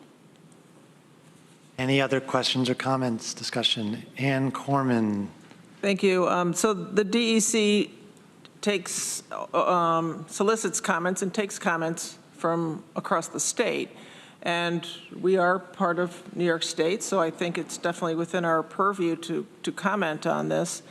And since the bulk of the refuge comes from New York City, I wanted to just have a little, add a little blurb here. New York City Council passed 5 bills that will add further momentum to organics diversion efforts, codify zero waste targets, and expand recycling access that would significantly reduce waste generated from New York City. This plan will enable the phase out of landfills like Seneca Meadows that forces our Finger Lakes communities to bear the burden of waste that they did not create. And so New York City is doing things that, to me, this is one of those yes ands. New York City is doing a lot. They've done I don't want to say a ton. Talking about garbage, they have done a lot. They are working towards it. New York State needs to work towards it. Tompkins County is working towards it. This helps push New York State, and with some of the letters from our or the letter I sent out from our 40 state representatives, they're pushing Governor Hochul and the DEC to adopt the plans that they already have. They have draft plans for. So it's to push that's to just not to do this, but it's to push New York State to adopt their plans that they already have drafts of. So this is a yes and. So it doesn't do everything. No, I agree, but this is part of it. Veronica Pillar. Yeah, thank you. Annie said some of what I said. I'll try not to be redundant, but it's okay to do things that don't solve the whole problem all at once. And I think, I mean, I'm not proposing an amendment. I would happily throw in another resolved here that to address the what might we do instead of expanding a landfill. That would require addressing, I think, the resolution to different recipients. Like the DEC is not going to do that, but this kind of thing, closing a landfill, is the kind of impetus that can lead to other upstream changes in our waste management system statewide.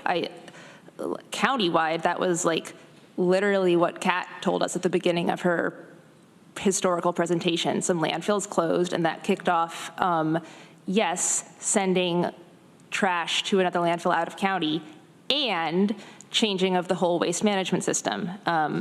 And that's something that would happen here. And I think this isn't this also isn't we're making up this issue. This is an open case, not a legal case to the best, correct me if I'm wrong, but an open issue at the DEC that they're accepting public comment for. They're trying to have an exception to a law that was passed. Maybe this is legal. I'm not a lawyer, can you tell? But our, other municipalities much closer to the landfill have weighed in. Our interests, this resolution basically just says that Tompkins County's interests do meaningfully align with those of the municipalities who have already, Seneca Falls, although, leadership changes, like Geneva, who have said that they would oppose extending the life of this landfill.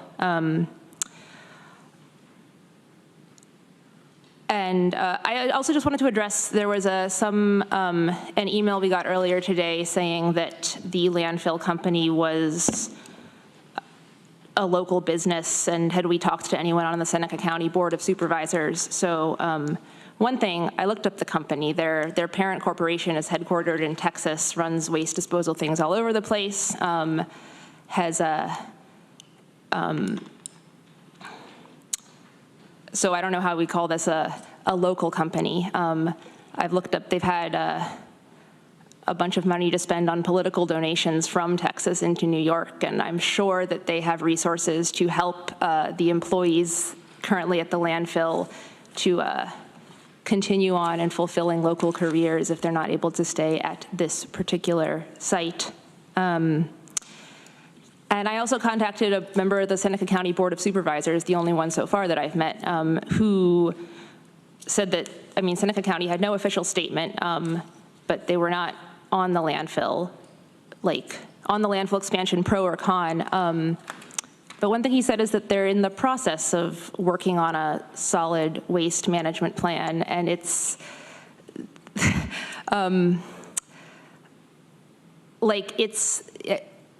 which is just to say that things are dynamic, things are changeable. The plan can you can replan to adapt to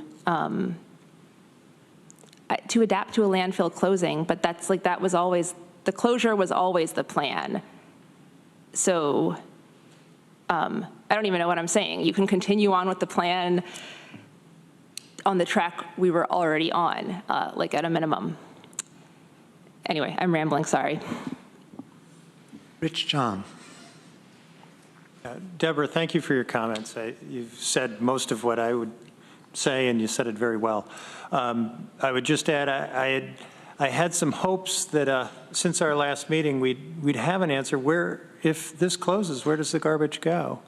And I'm none the wiser on what would happen if Seneca Meadows closed. It just seems like the garbage would go a little further away to another landfill. So I don't know that we accomplish anything at all other than perhaps stressing our system to the point we rethink maybe we should be doing things differently. I think we're trying to do that anyway. But the only other thing I'd say is I was hoping we could get to some resolution along the lines of asking New York State, if you're going to approve this permit, make sure that you have proper methane capture, that you have leachate treatment, that you're doing all the other things that a state-of-the-art landfill should be doing in the interim before we solve our garbage problem, to treat this in the best, best practices way. We're not even asking for that in this resolution. We're just saying close it without any other solution. So I'm uncomfortable with that. I'm going to remain where I was on voting on this. Thank you. Greg Mezzi. Just to be clear, this isn't saying close it. It's saying it has a planned closure, don't extend it. Don't increase the height, don't increase the area. It's not saying close the landfill. I think that that's a narrative that exists, but is not actually the case. What this is calling for is the continuation of the plan as it originally was permitted for, and I just wanted to make sure that that distinction is clear. We're not saying, lock the doors tomorrow. We're saying let the permits run its course and don't approve any new additions to the existing landfill. Any other discussion? Ann Corman. I'll be brief. I just wanted to mention too, in addition to what my colleague Greg Mezzi said, was this is an antiquated, unlined, 40-year-old landfill. Yes, we're going to need probably some state-of-the-art landfills where we can do all those things that people are talking about. But there's literally no way to do these things that people are talking about. Unlined, the chemicals are going through the earth. Point of information, the resolution says this is lined. 47 acres of newly lined landfill area. That would be expansion, the expansion part they're proposing to line.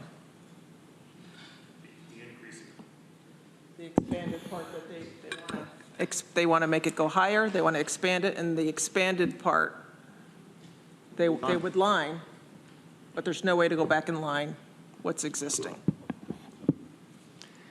Any other discussion before we vote?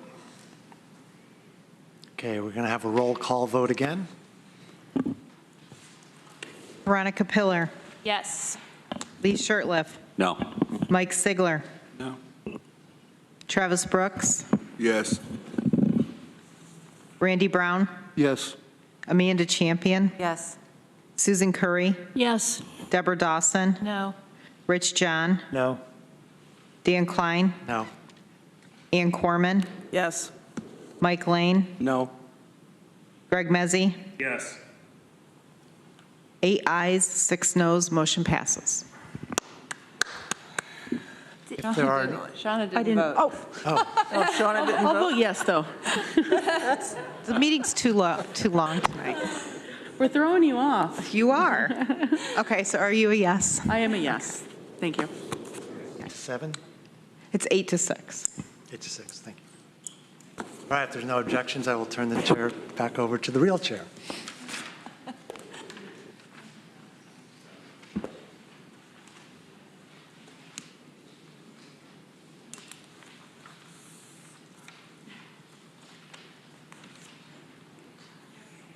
We do have an executive session this evening in accord with Article 7, Section 105 of the Public Officers Law. Executive session is appropriate for the discussion of the medical, financial, credit, or employment history of 2 different people or matters leading to the employment, promotion, demotion, discipline, suspension, dismissal, or removal of a particular person or corporation. And we I would anticipate that we will not be taking action coming out of executive session. Can I have a mover for that, please? Moved by Greg Muzzy, seconded by Travis Brooks. And all those in favor of going into executive session, please raise your hand. That is unanimous. Thank you. Why don't we take a break, and we'll turn the cameras off and then come back at 8:55.